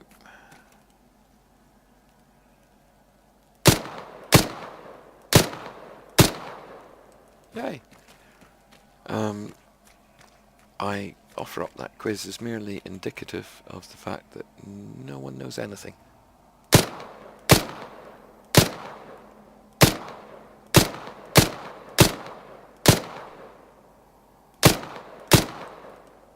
Least of all me.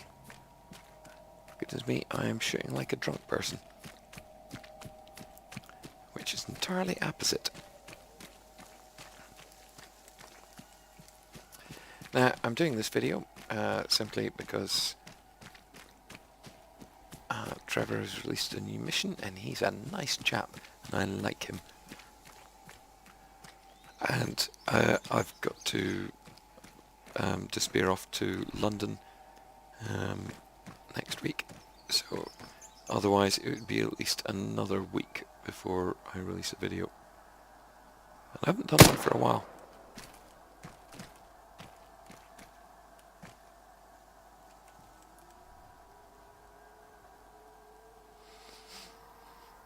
Okay.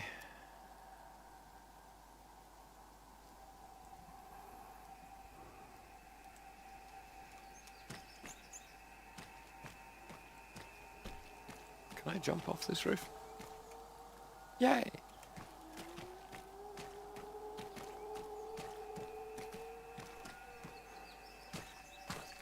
So I had an absolutely lovely evening tonight talking to Simon and Richard, two fellows who were actually able to discuss politics without rancour or enmity.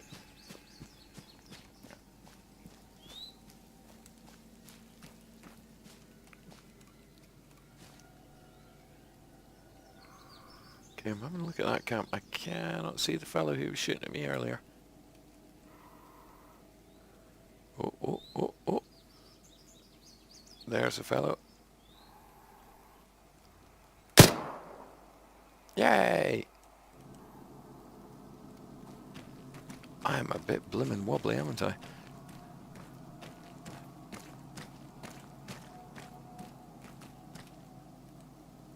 I think that's fair enough, because it reflects my current status.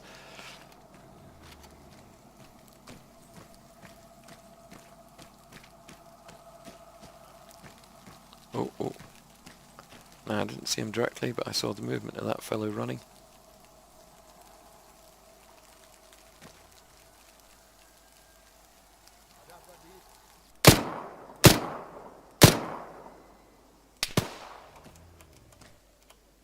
Oh, there's at least 2, 3, goodness knows how many.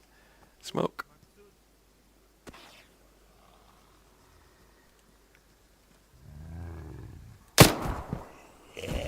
Ah, frig.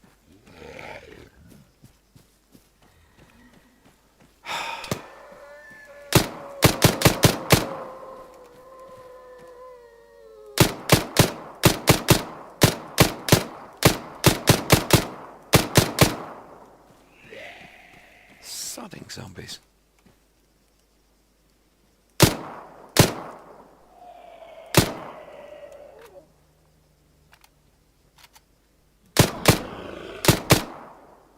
Right.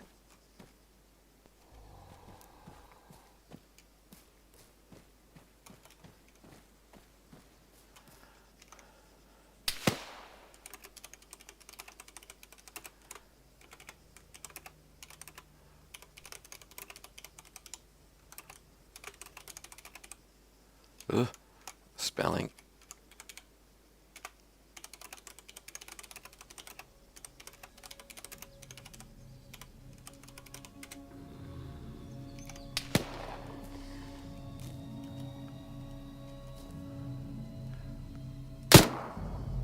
Oh my goodness me. Score.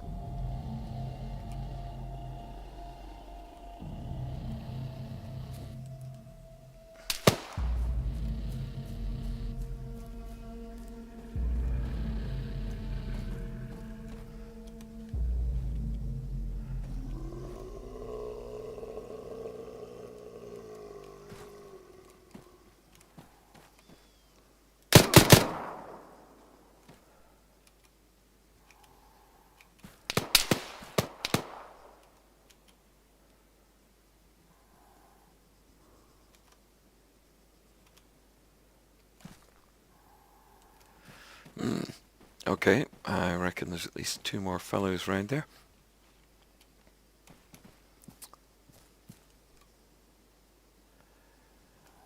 And certainly their behaviour is not concomitant to my cause.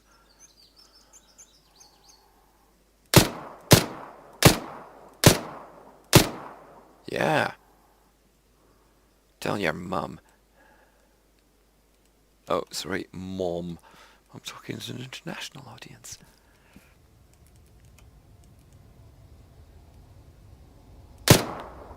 Oh, swish. Did you see that?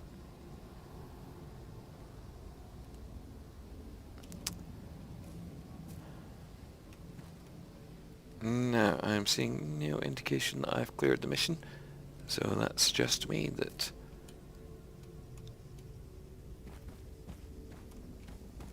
there are more people out there.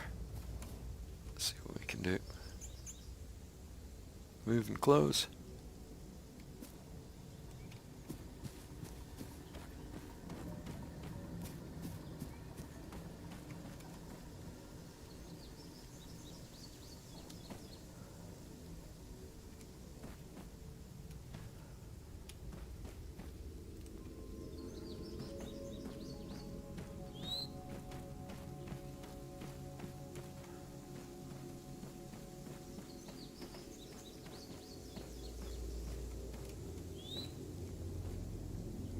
Oh, I see you.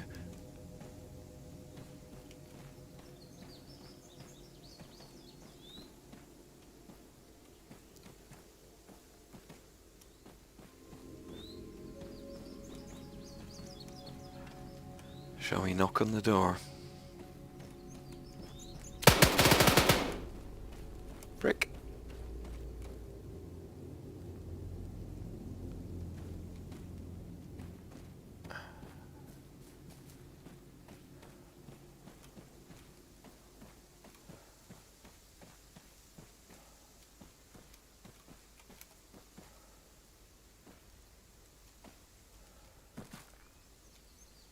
Oh. Son of a bitch.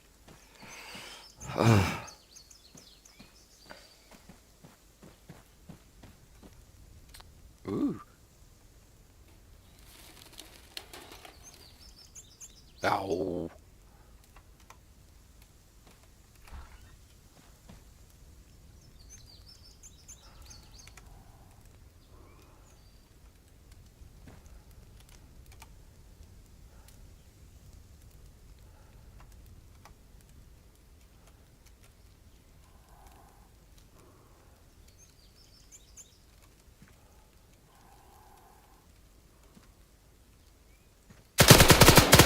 Ow.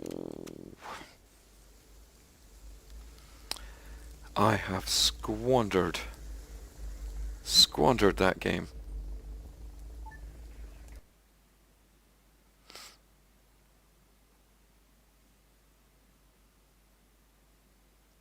Oh, there's a microphone indicator up there. Let's see if I can turn that on.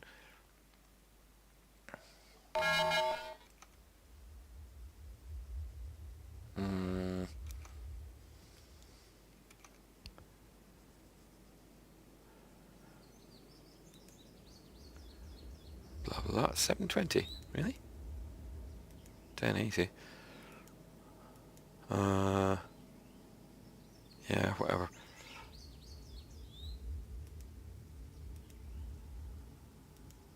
One. Yes. Okay.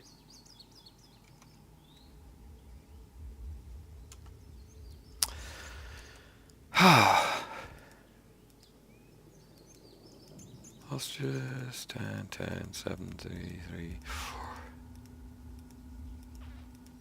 Okay, I think Trevor can now hear me. Ooh, clear the shop. That sounds like my kind of thing.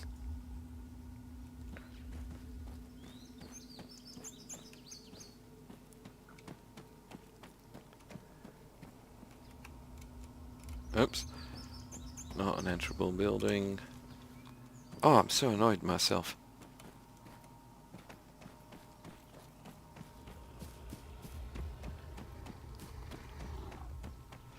Now, good evening, Trevor. I hope you can hear me. And I further hope that it may be evening for you.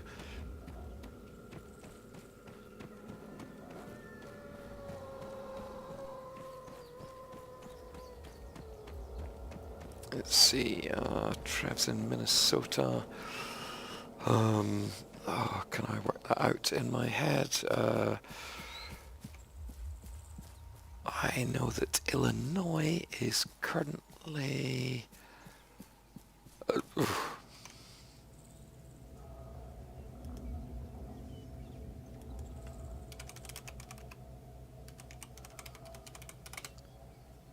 yes, it is. Good evening, Trevor. Chuck that green light, don't need it. Skip, skip. Okay.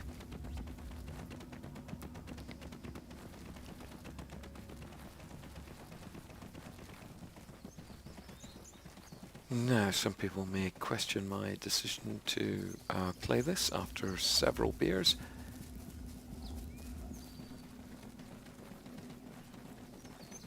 But rest assured, you're not alone, and I'm probably amongst those.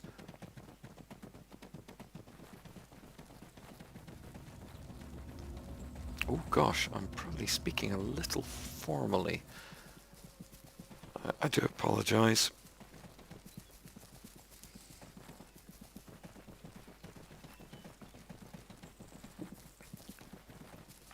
I was raised and educated to speak very formal English,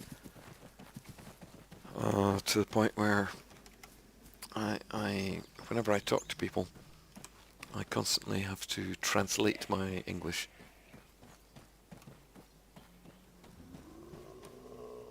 In order to fit with their understanding. I hasten to say I do not do so out of any notion of patronage. I certainly do not intend to sound patronising.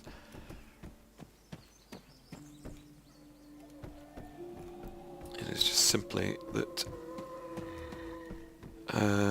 the English that I naturally speak is... oh, hello. Is of a standard that most people are... well, of a standard with which most people are unfamiliar.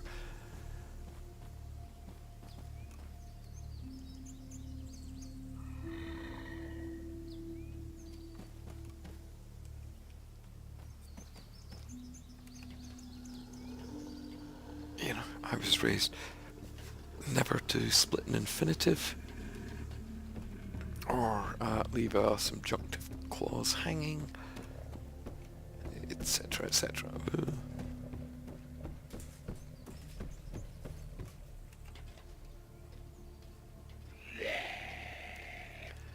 I'm well aware that that is not the English that most people speak.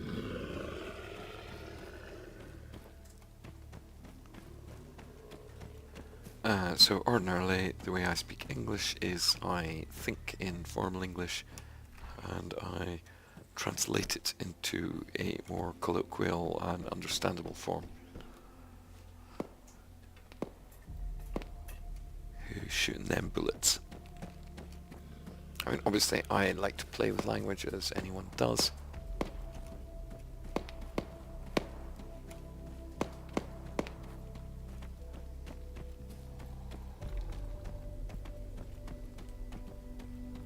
You know, hence the way I say who's shooting them bullets, etc.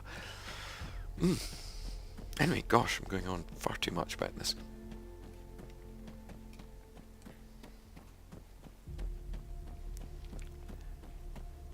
But yeah, if you hear me speak in my natural tone, you may well remark, that bloke, he talks posh, doesn't he? Yeah, I certainly do. In fact, to the point where there's a friend of mine whom I cannot stand. And luckily I don't have to see him anymore. But this friend of mine, It's funny how one can say friend when one is referring to someone which one does not like.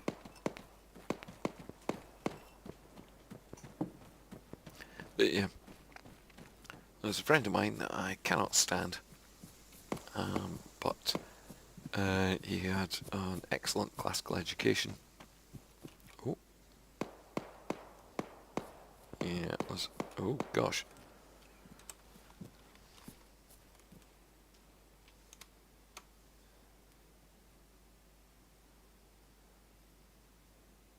Stand still.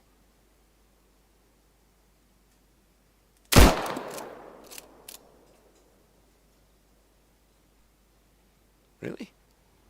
Hey! But yes, there's a certain friend that I used to go to the pub with him once a month. I didn't like him. Now, yes, I did see another chap running about. But it was just an unalloyed pleasure to be able to speak English with someone without having to translate my thoughts, or at least transcribe them. When talking to Michael, I never had to say peripatetic when I meant itinerant. Oh, that's handy. Or vice versa. I have to say, in all other respects, the guy was an absolute arsehole.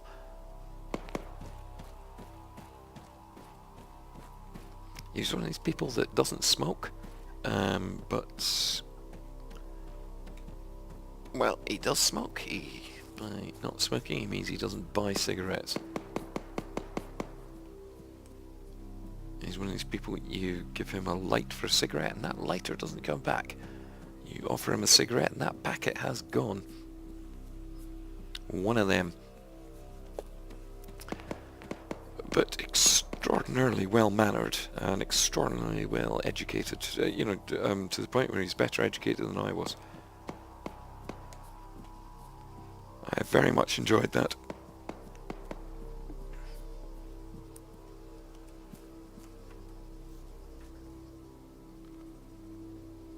Okay. I ain't seen nobody.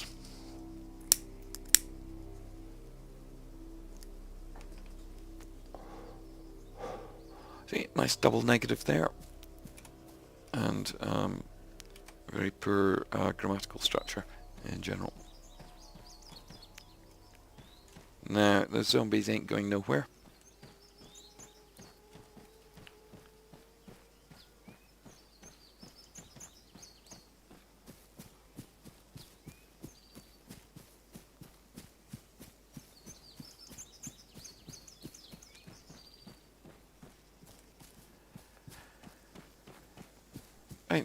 Don't get me wrong, language is constantly evolving. And one must accept changes in language due to its actual usage.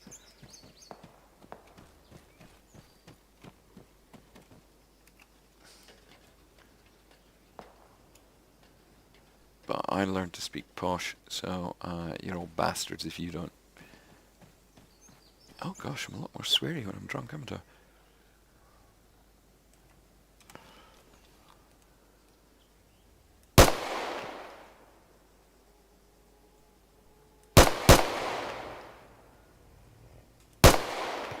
Yeah. That was left-handed.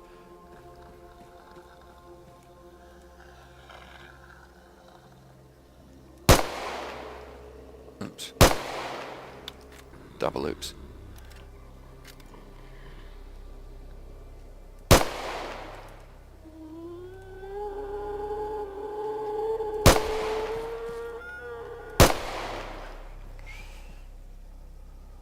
Oops.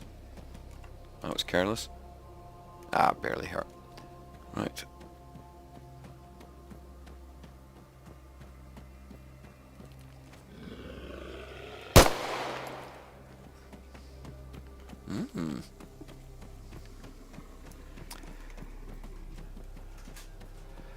Back when I used to live in London, I used to play a game called London Skittles.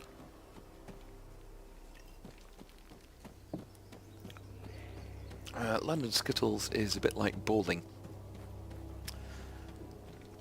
But bowling in the days before 10-pin bowling. And oh goodness me, I can get into the history of 10-pin bowling.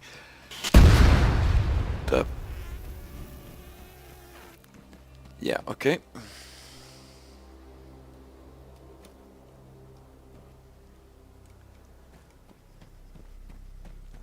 Anyway, the point of it was that we used to find that whilst playing London Skittles, it was a tremendously challenging game, and there's only one club left in the world that still plays it.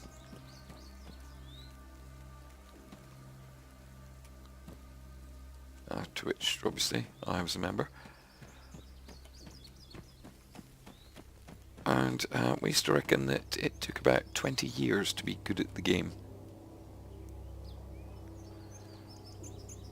But we also found that it was quite a necessity to be drunk in order to play. But you couldn't be too drunk. The importance was to be just a little bit drunk. Or as Lister put it in Red Dwarf, nicely drunk.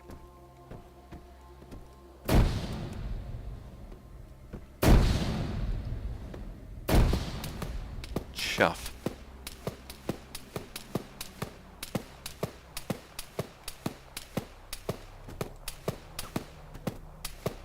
Okay.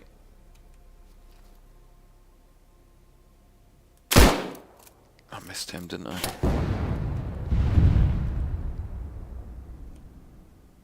Oh, or did... Oh.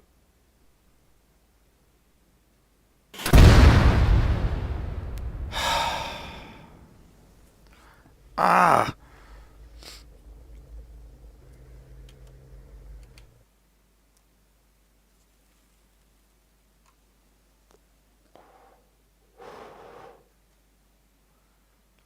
Where's Trev?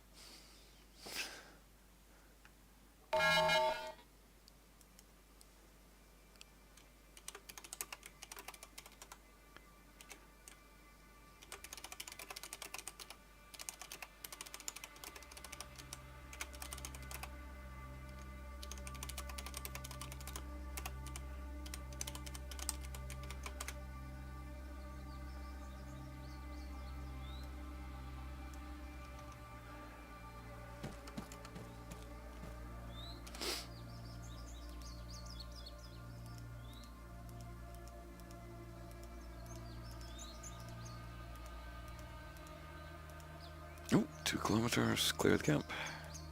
Swear, cleared that camp. Oh, oh my gosh. Clear the market. That's what we're doing. Oh, I'm gonna go and pee.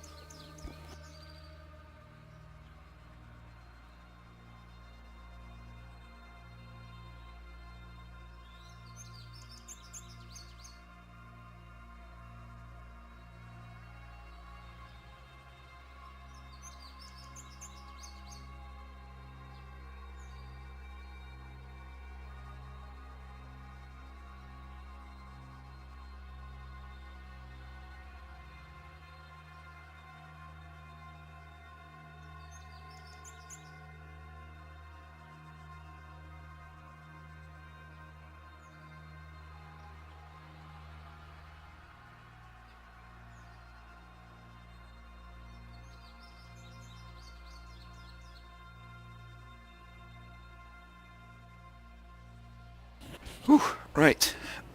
It's alright, I haven't been drinking for the last 6 hours. Ah.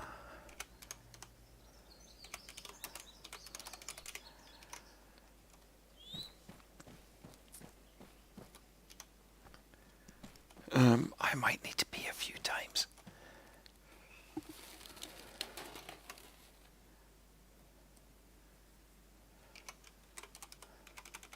Oops.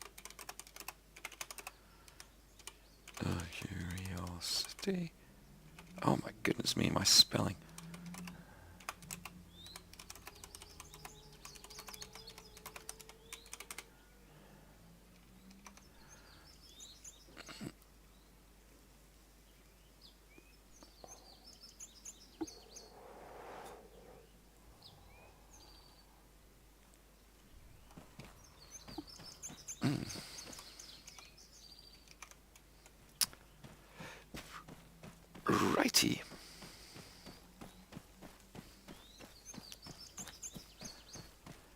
say, this is a nicely challenging mission. I don't like missions that are too easy. And this one is proper challenging, so it is.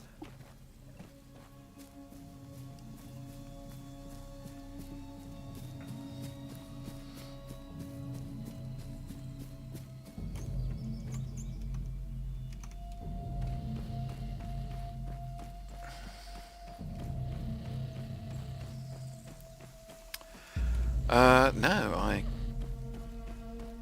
Oh, okay.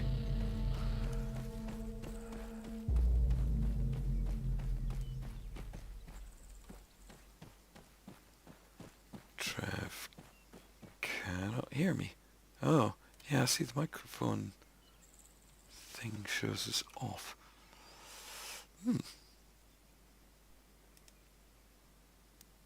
Microphone, yes, record my microphone.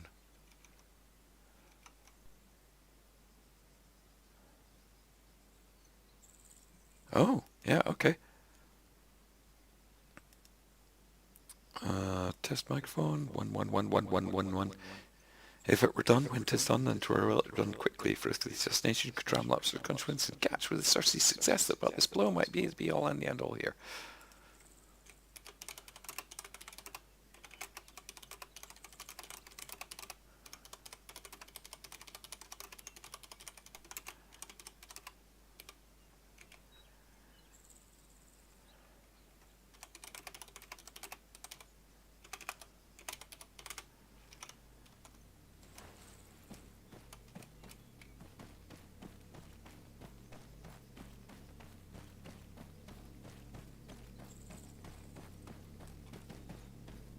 Oh, it's right, that was a microphone test that I like to use.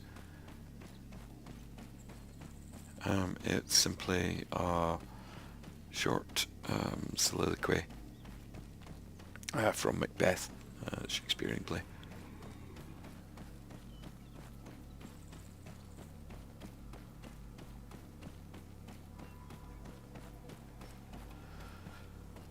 In fact, it's the point where Macbeth is talking to Lady Macbeth.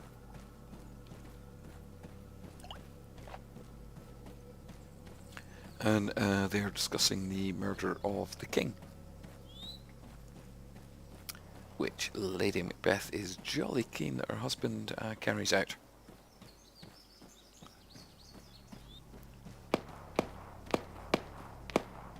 Ain't no shots coming my way. Oh, I saw you.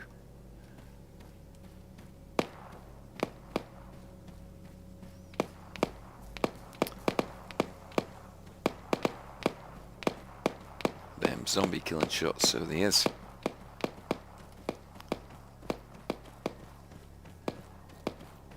Now, I swear I was here earlier and I done hid behind this rock.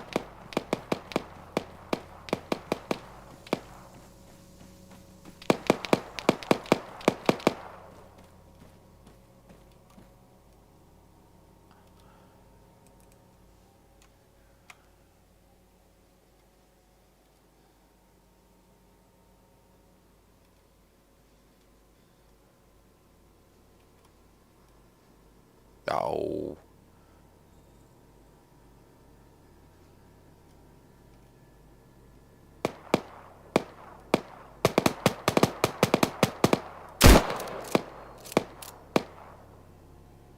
Yeah, do you like that?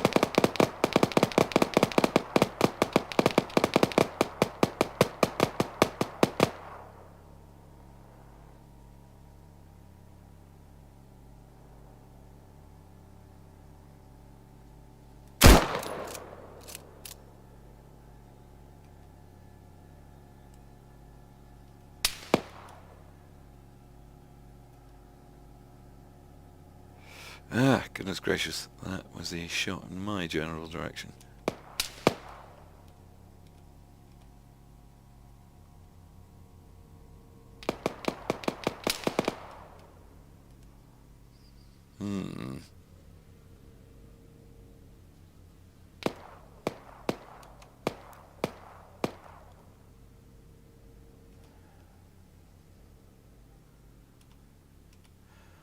Okay, there's that fellow. He keeps flitting behind this corner.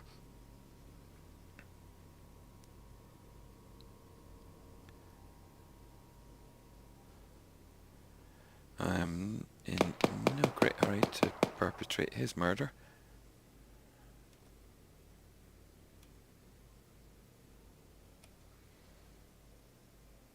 And there's another fellow around here somewhere. Whoop.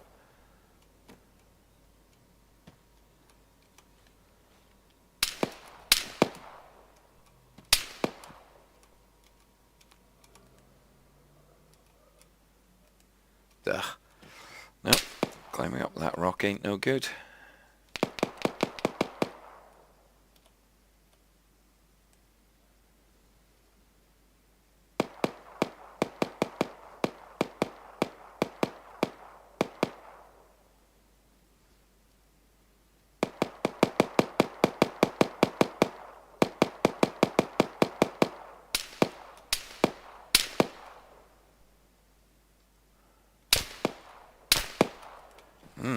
Okay, he's chipping this rock. That's not good.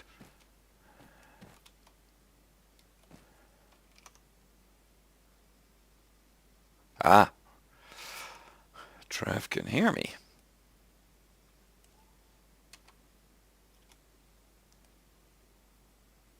If in doubt, put a bullet in it.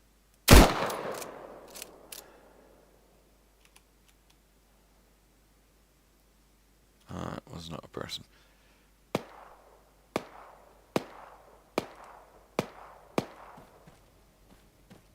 Charge!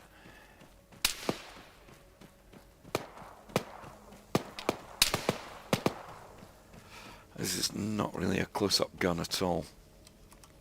What's my other gun like?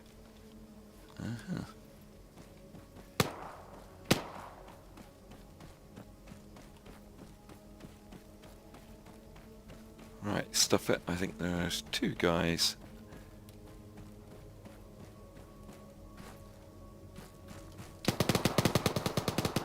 Uh-oh.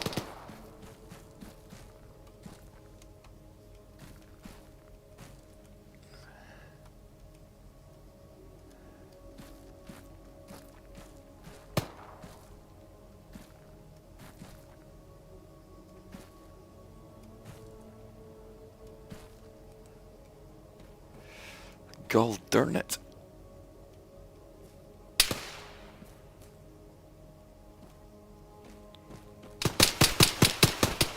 Yeah. Ah, it's a zombie blast.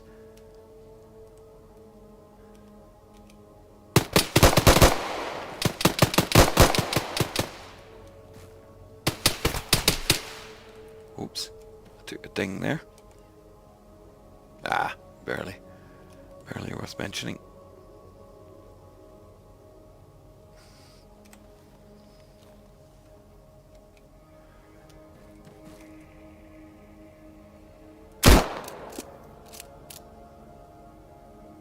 Right up the... Yes.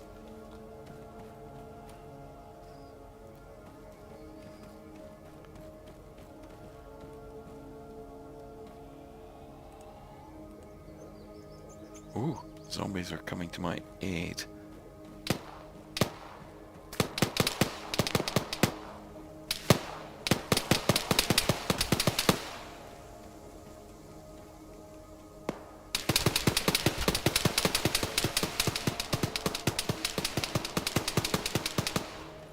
Oh, hello.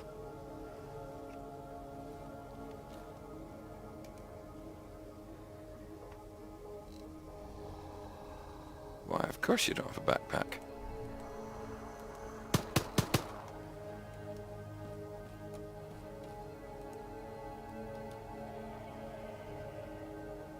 Where are the zombies go? Oh! Maybe the zombies got him. So wish.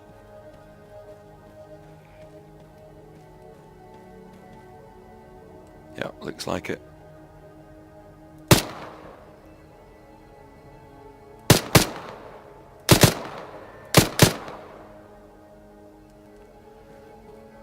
Righty.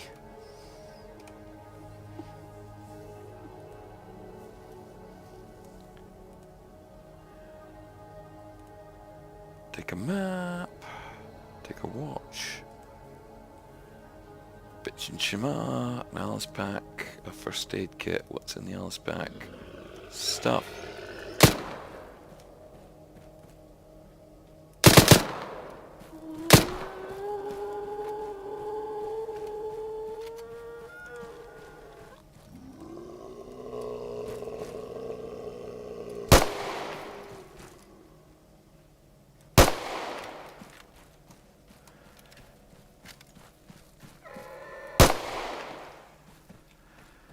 Yeah. Now with an Alice back. Oh. We've got room for that? Yes, we do. Swish. Now I think there were 4 guys I killed, so we've seen 1. This is number 2. Got everything from him.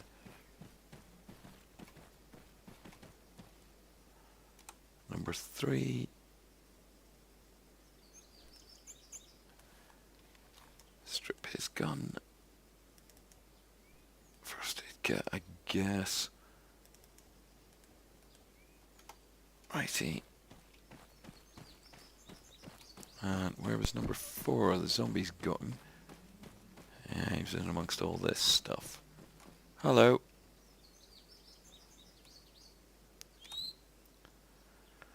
Oh, would it have killed you to have a scope on your rifle? I mean, really. What have you got?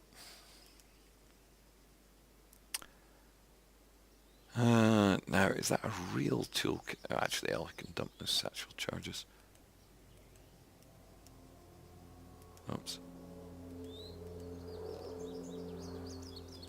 Take that.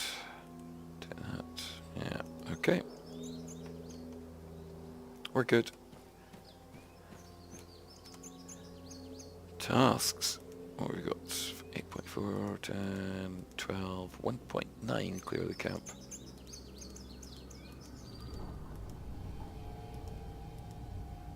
That'd be the one. That's pretty much straight ahead of where I am. Hooray! Hello. Oh, you good man.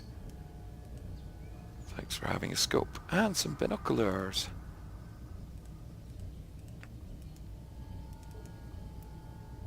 Actually, that is way better than that rubbish I've got.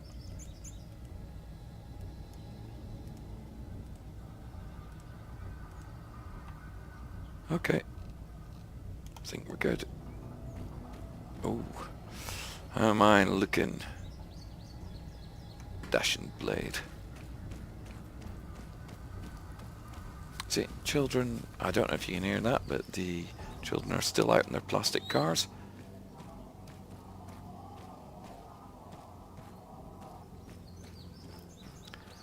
They do like cruising around in their souped up vehicles. I think souped up's a bit of a Britishism. They're tuned, modified automobiles. I mean, basically, there's very little for young people to do around here because it's a small rural town.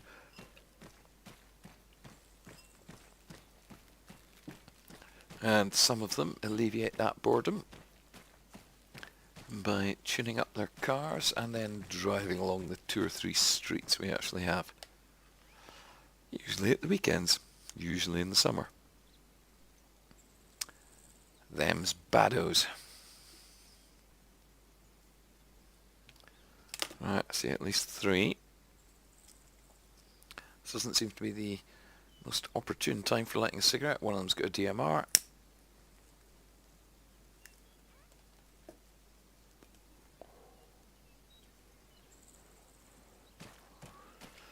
This video is also brought to you by Morinaga Haichu.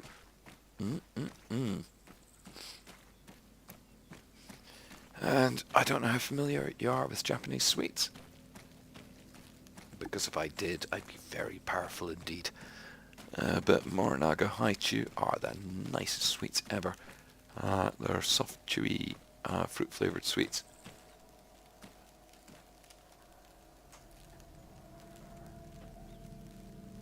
And they are absolutely superb.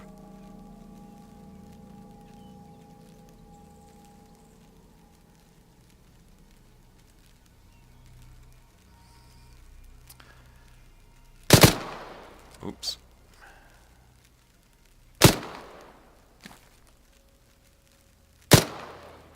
Well, I've stuffed this up. Yay.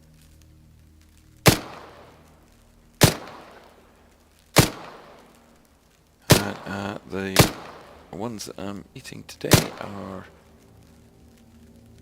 an Okinawa limited edition citrus fruit hit. Yes.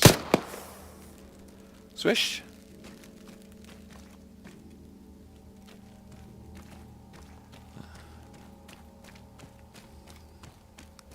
In fact, a fruit whose name I cannot translate into English, but goodness me, they're nice. Mmm.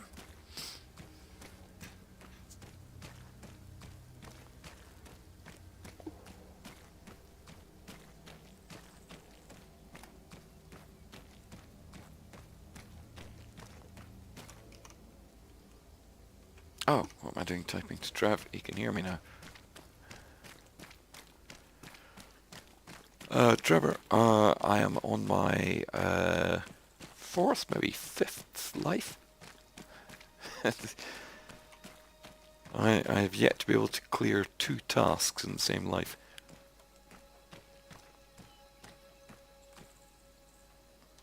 Hello, what you got? Ooh, M4A1, quite like them.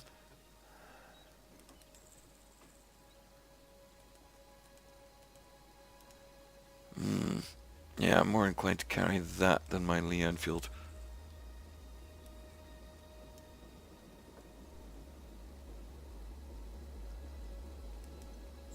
Tactical chest rig, is that better than what I'm wearing?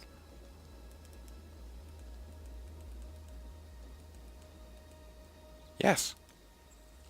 Yes, it very much is.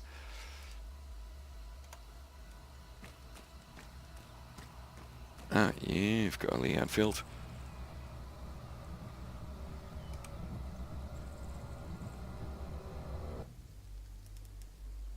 Oh, going knife. That's good. I quite like the Lee Enfield because it has such big bullets. You know, you put one bullet in someone with a Lee Enfield, you're probably not going to have to put a second one. Oh, that's a Dragunov. Oh, Franta. Cool.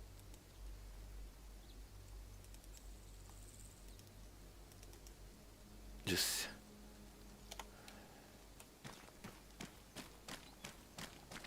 time for a bit of fast forward.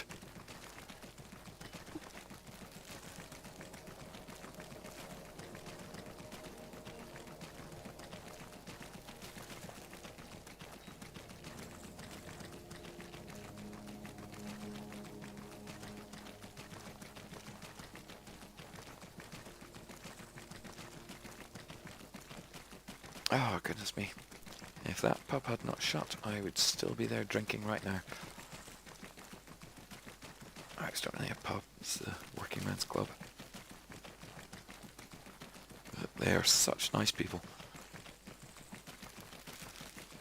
And yes, this being England, theoretically things close at 11 PM, but they didn't close until after 1.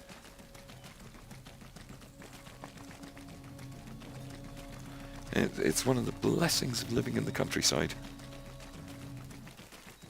We don't really follow licensing rules.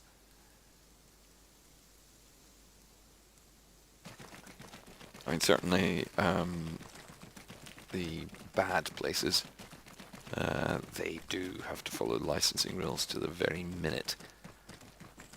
But any place nice, and you can drink as long as you like.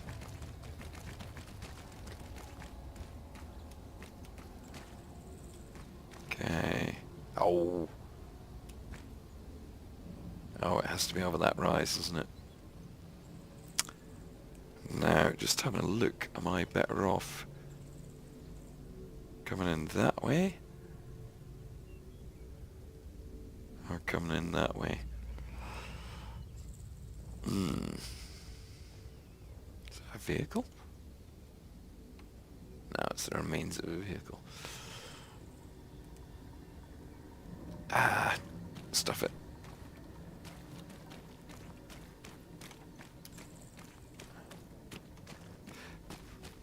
Right, I have to remember I've only got 2 rounds in the firearm. Skip, skip, skip.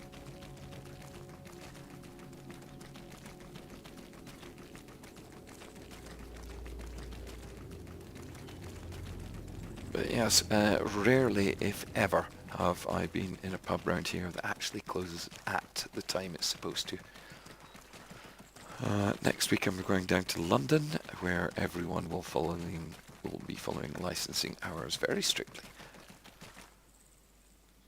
Suck. But I will be hanging out with my mate Zane. And, Zane, what a fellow. One of my favourite people. But Zane's in between jobs at the moment. And he has 3 VR headsets. It's a lot of fun.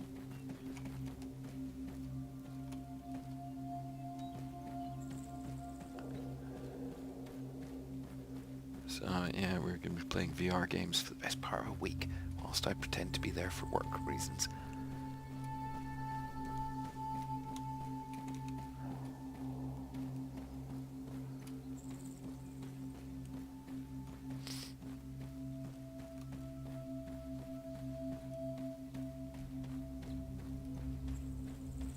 Oh, yes. It should be a nice time indeed. In fact, I should say Zane is very into Bitcoin at the moment.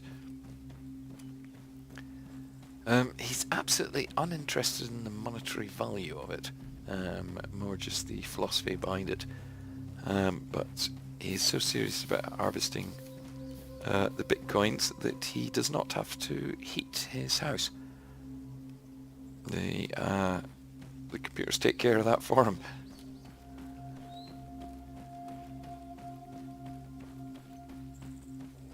Actually, it's a bit annoying to me at the moment because I would like a new graphics card, but I am unable to buy one because they're so friggin' expensive thanks to the Bitcoin mining crowd.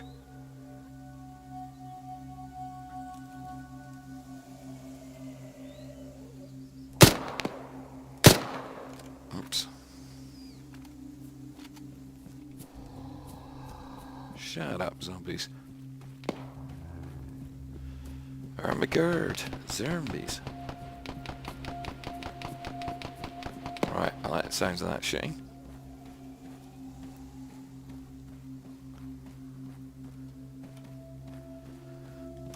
Smoke. Because I want to get up to that hut.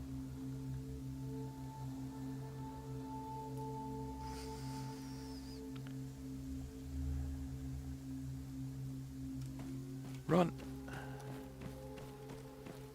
But more smoke.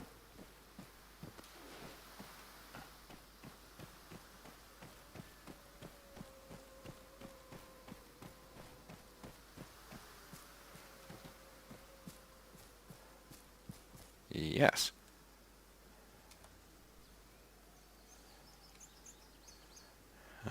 Range at 100 meters. I'm not seeing anyone, which I do not like.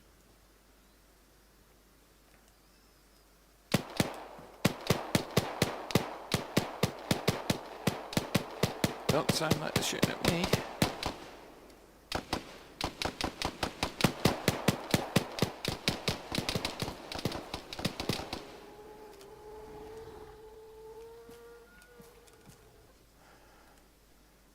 Zombies, I'm kind of busy here. Do you mind?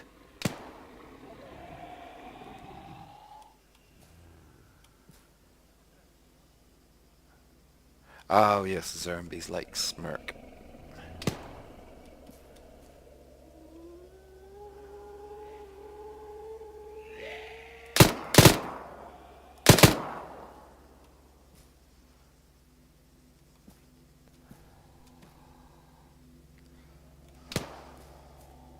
Ugh.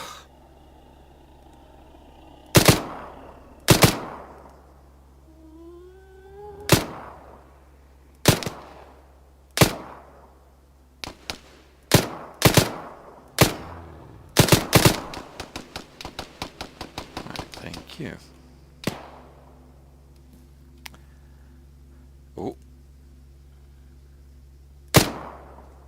Yeah, that's enough out of you.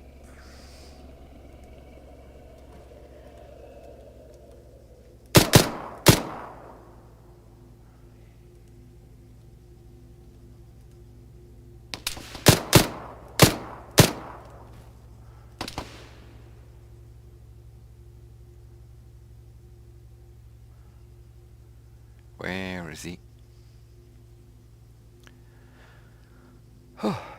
Be very, very quiet. I'm hunting wabbits.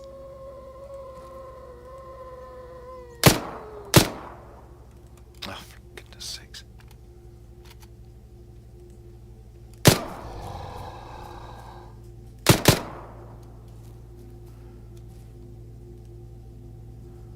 Okay, now so shots impacting over there.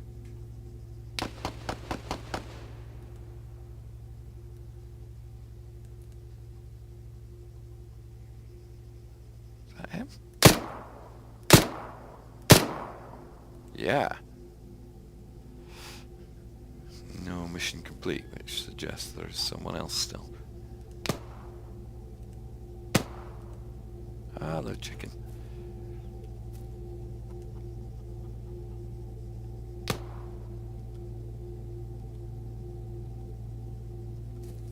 Them bullets is coming my way. Oh. Yes. Still no complete.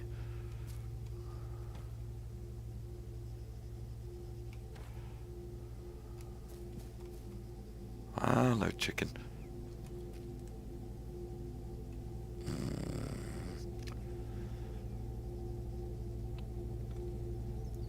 Now, at this point, I should probably make a joke about KFC. But if you're not in Britain, then any KFC jokes are kind of redundant. In the UK, KFC recently changed supplier.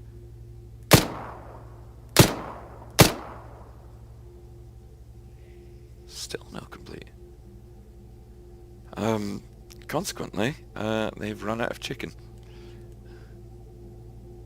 They had to publish full-page adverts in British newspapers apologising for a chicken restaurant not having any chicken. It's quite funny.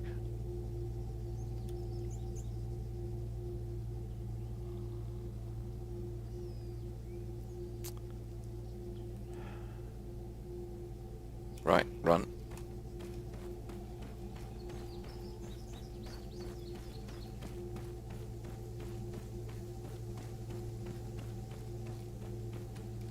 Full auto.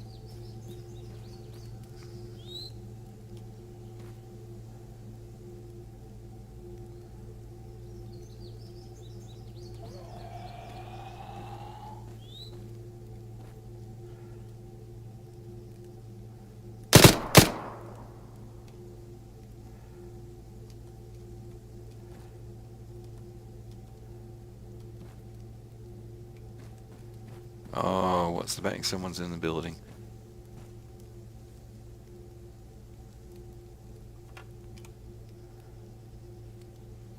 Remove sight from gun.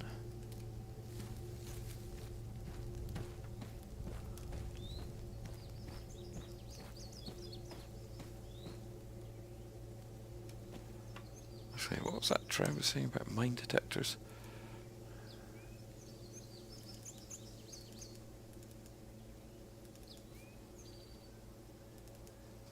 Don't know how to turn it on.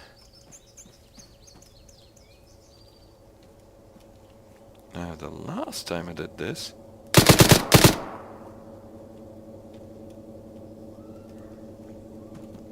Still no completion.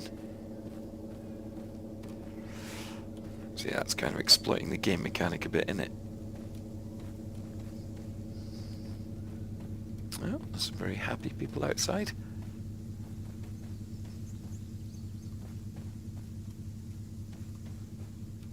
Hello.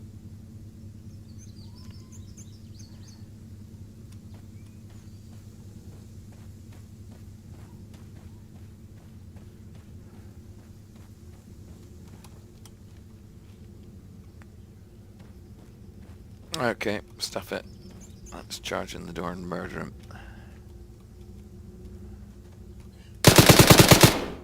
Yeah. Woo. What have you got? An SA-61? Naughty.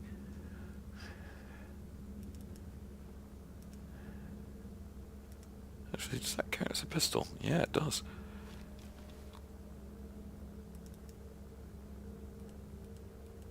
Yeah, I'm having that.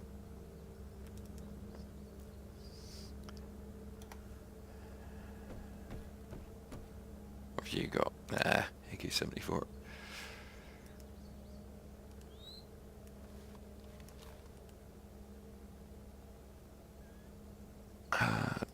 Thank you.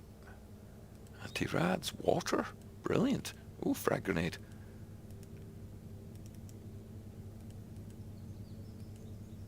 Oh.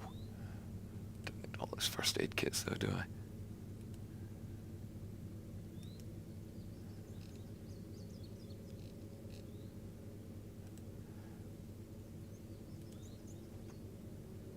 Right. Swish. Ooh. A box of goodness. Ooh. Oh, a helmet. Having that.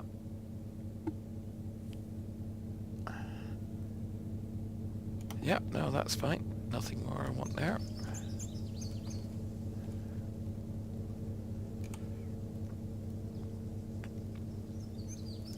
Hello, your chocolate chip jacket. I think I've actually got as much ammo as I can use, really. There's only so much that one wants. Oh. Dump that. Almost full mag on the ground. Take that full round. Grenades. I don't much like grenade launchers. Do I have binoculars already? What's that? PSO-1 scope. Oh. AK-107.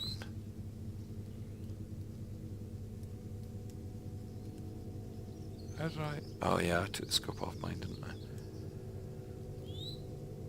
One first aid kit, that's enough. I don't need Lee Enfield mags. What am I doing carrying them?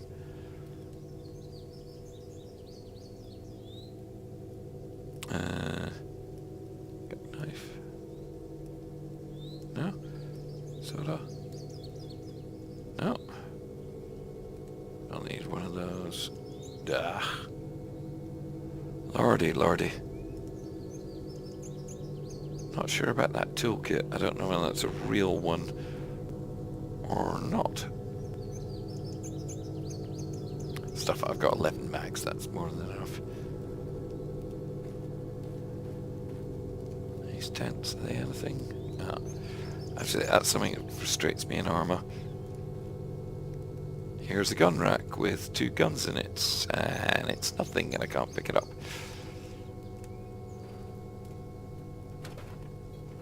Actually, you know, I'm really wanting for nothing at this point in time. What's next? Shopping 8, 9, 6, 8, 11, 11, 7.4, 6.7, 5.4, 4.4, 3.9, 3.9, destroy the turrets. Oh. Yeah, okay, but I think I might need explosives for that.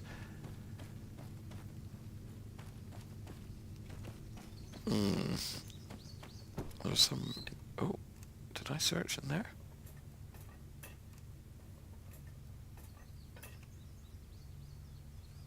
There were explosives somewhere, weren't there? Was it this box? Yeah, it was this box, wasn't it? Explosive satchel. They are enormous. They take a lot of space.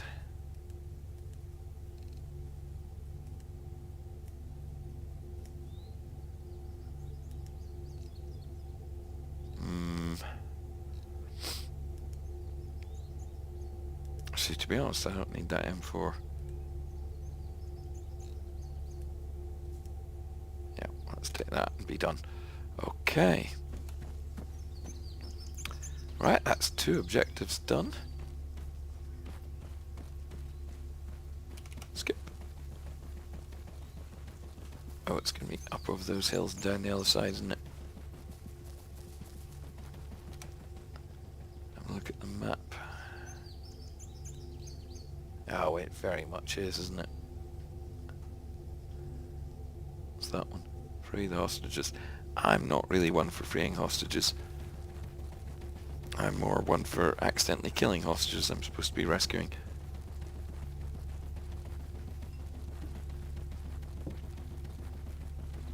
And when I say accidentally, I mean not really. Yeah, I'm carrying a lot of stuff, so my fatigue meter ain't too big. Extra weapon.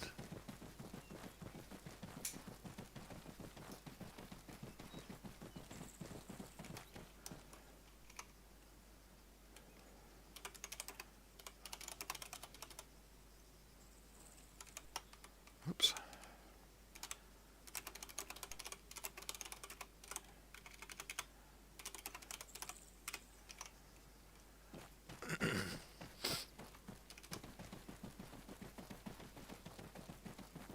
What did he say?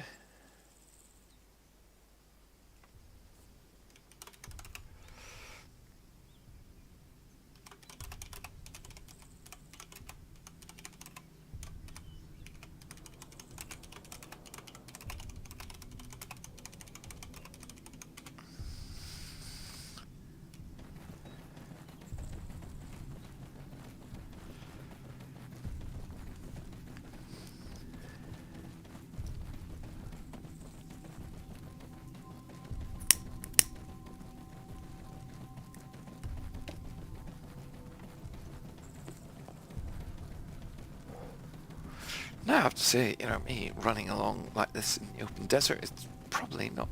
Actually, why am I typing to Trevor and just talk to him? But yeah, me running through the desert like this, it's not terribly edifying to watch, is it?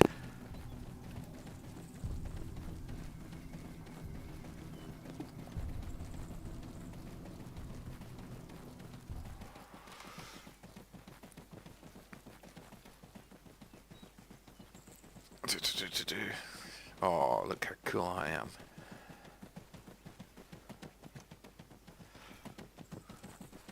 It occurs to me that at some point during all this meandering, I ought to make a screenshot. You know, for the thumbnail for the video. I should have done it with that chicken.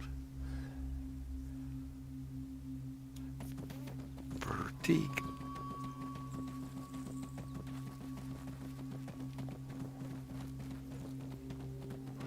Now, if you missed me saying so at the start of this video, I feel I ought to reiterate the point that I am playing with the bare minimum of mods here.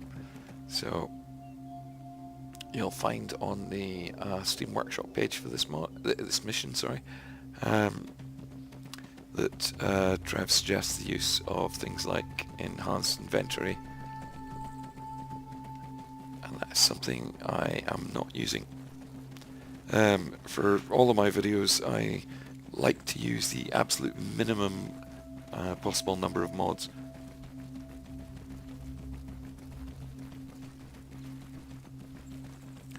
Simply because I don't want to be showing you something that is not going to be a part of your experience.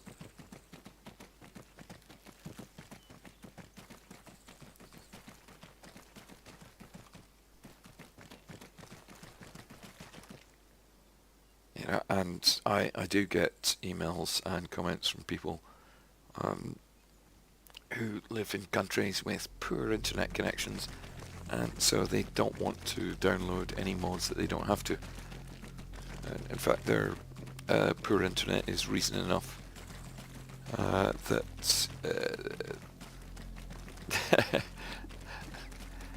it's reason enough that they are keen on a single player experience rather than a multiplayer one.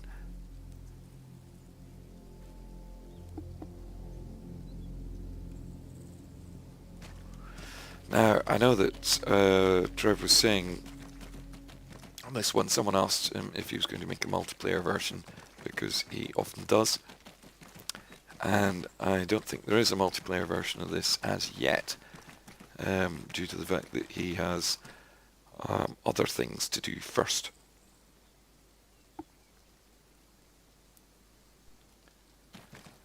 But there may well be a multiplayer version of this later on. In actual fact, I would welcome this. This strikes me as a beautiful mission for multiplayer,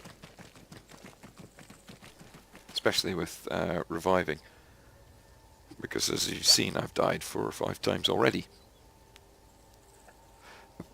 Let's say ordinarily I kind of edit my videos a bit.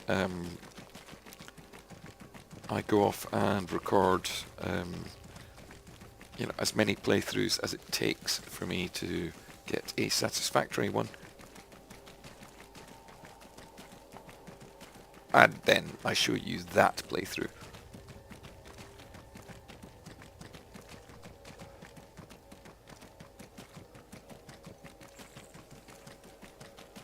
Right, okay. Back to normal speed. Oh.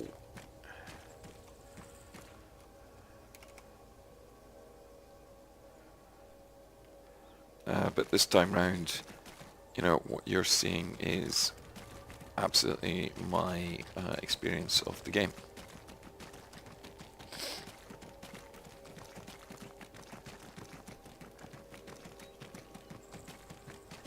About the only thing you're missing out on is me coughing, because I've got a bit of a sore throat at the moment, and it's annoying. It's just kept going and going and going. That's reason enough for me not to be smoking at the moment, and yet I am.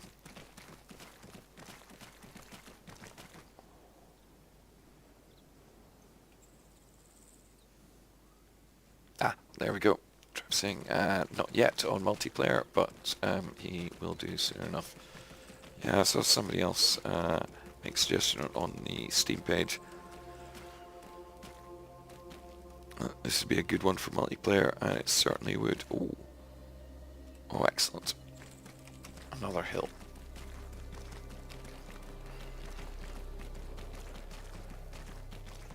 I'd say do not underestimate the amount of work that goes into making these missions.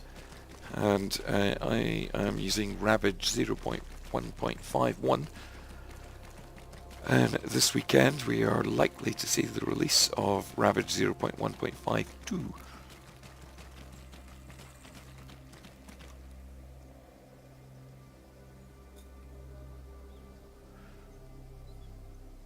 Tick, tick, tick, tick.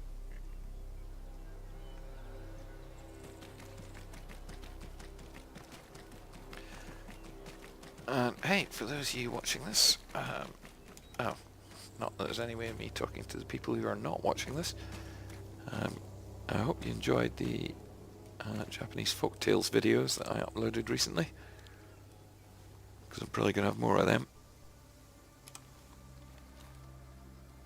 Alrighty, let's have a look down there.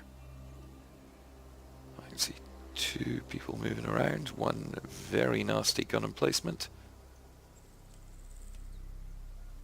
That's a flat gun, but that'll absolutely make a mess of me.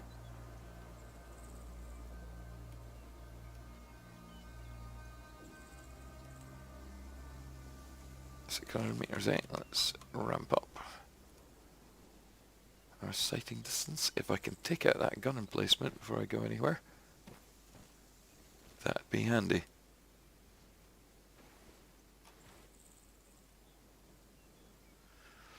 let's see what we can do. Can I put out that stance? Yeah, but then I can't bear on that emplacement.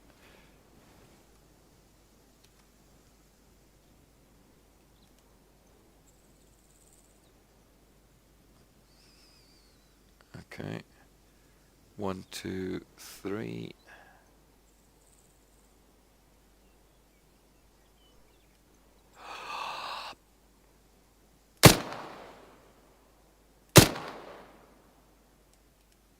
Am I shooting into the ground? I better not be.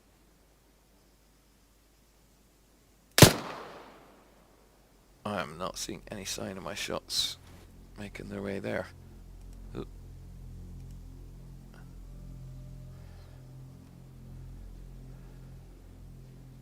So that's a good point from Trev. We can now add custom things.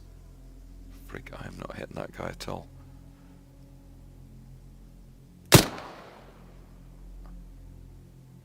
Yeah, okay. Let's hit nearby.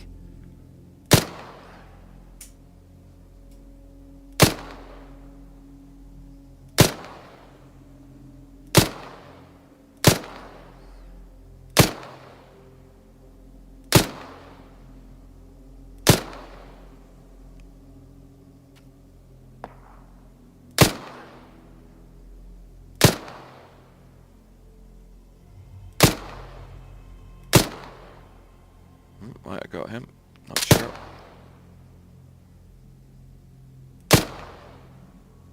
So I was a bit... oh yeah, got him.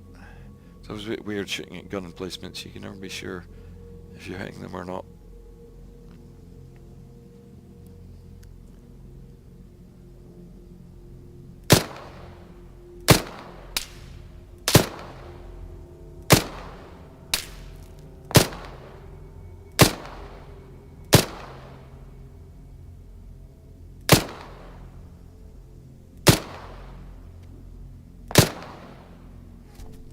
Oh, for goodness sakes.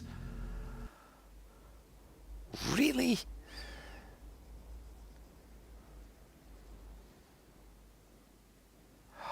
I'm not sure whether to leave that here or to have another go. I'm going to have one more go.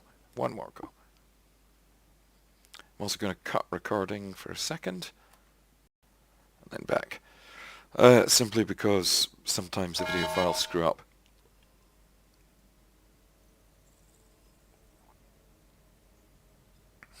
Oh. Right.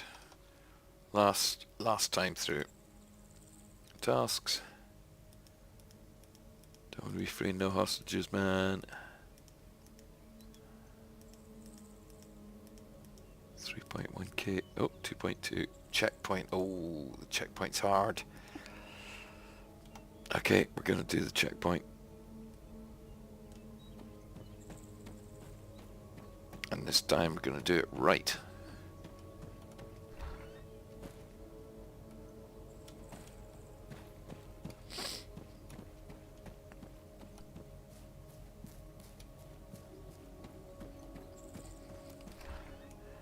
I really like the way that Alex has implemented the furnished buildings. I mean, some of these buildings had furniture in them already, but this just adds to it, really enhances the experience. You know, these are believable. They're a lot more,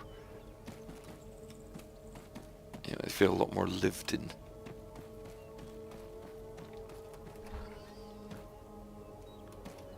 Because a lot of the time in Arma, when you go inside buildings,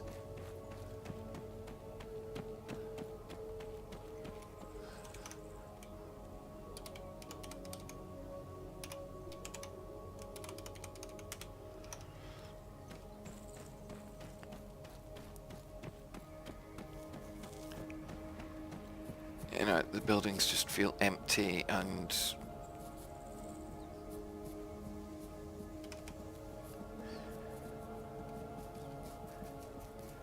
you know, it just don't feel right. Oh, ditch that thing. Yes, oddly, often running up a hill straight on. No, fatigue, fatigue, fatigue. running up a hill sideways. Fine somehow.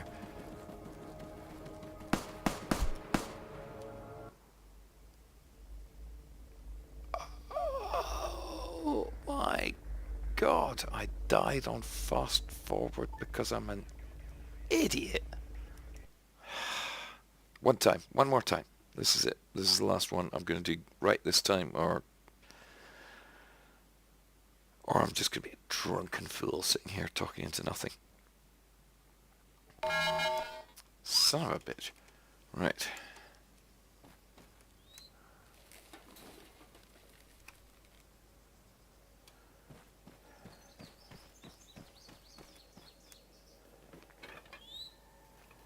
Well, that'll teach me. I've been very casual and careless.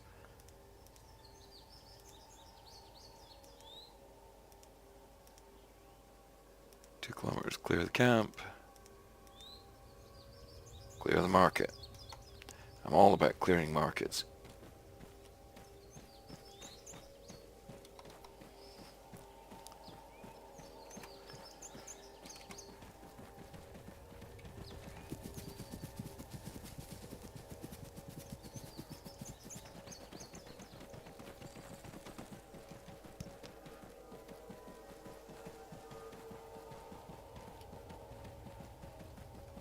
I mean, that's the trouble. The more times you play, the more careless you get.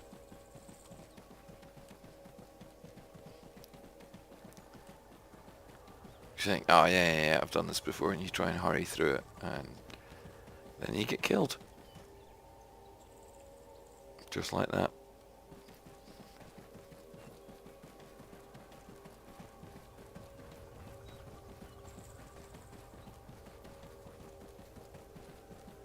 Yeah.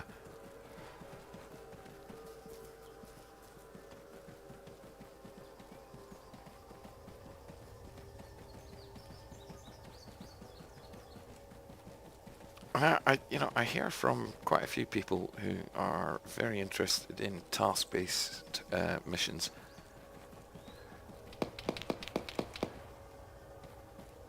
And this is a good one because it is very much task-based. It's not just a case of finding enough to survive. You had to lie down, didn't you?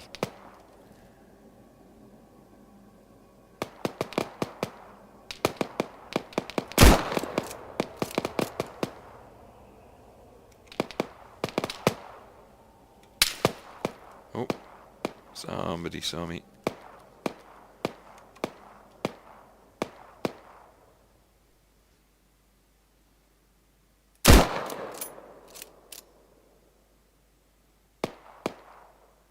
Did I get him? I think I got him.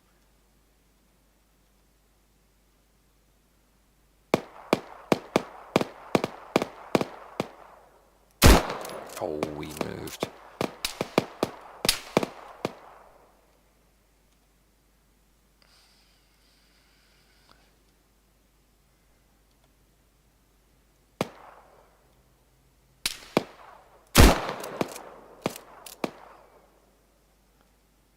Pretty sure I didn't get that guy.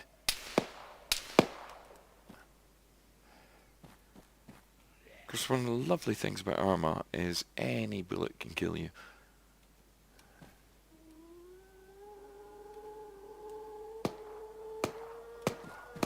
Oh, really, zombie? You want to come mess with me?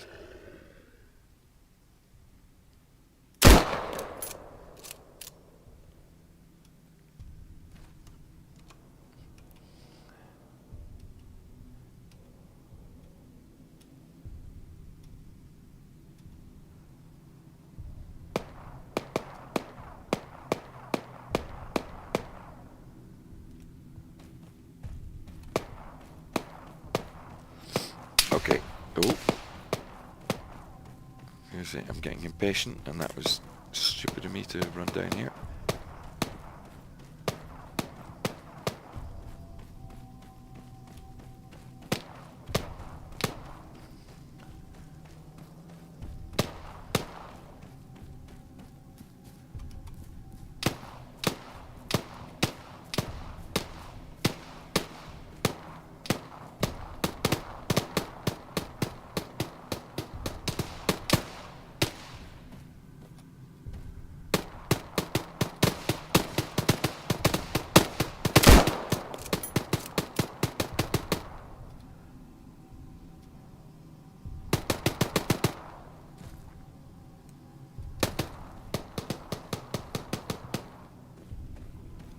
he is shooting at zombies.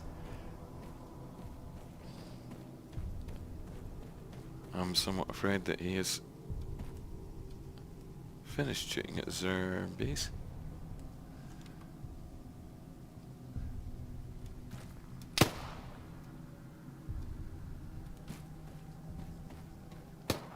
Which leaves him free and available to be shooting at me.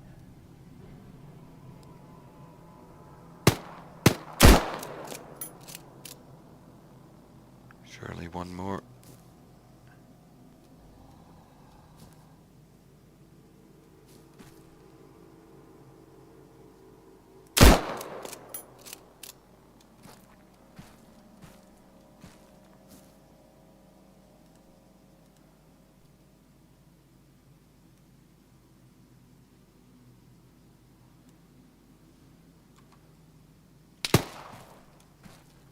Yep, we all saw that, didn't we?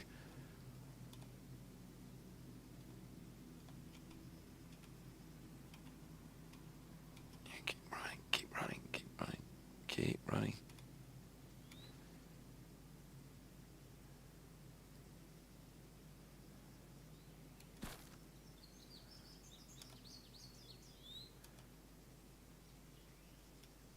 Well, he is irksome, isn't he? That's John Wayne it.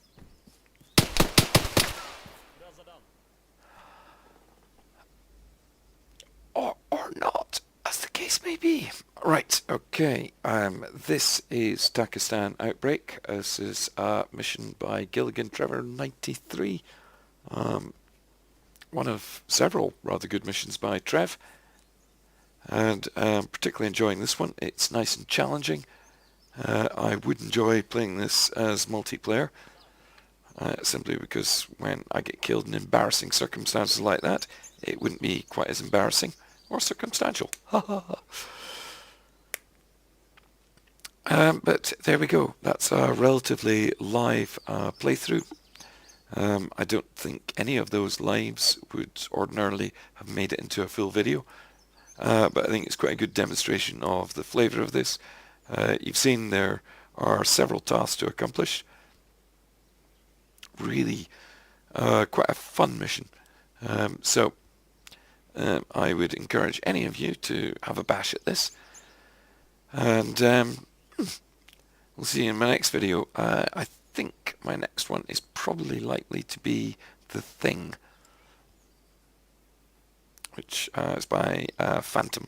And that's a very good, very atmospheric mission. It's very much based on The Thing, the John Carpenter film, not the more recent remake. Oh, I'm getting very croaky now, aren't I? Anyway, I hope you enjoyed watching this, even though I wasn't very good. But, you know, that's what happens sometimes. And I shall see you anon. Good day to you.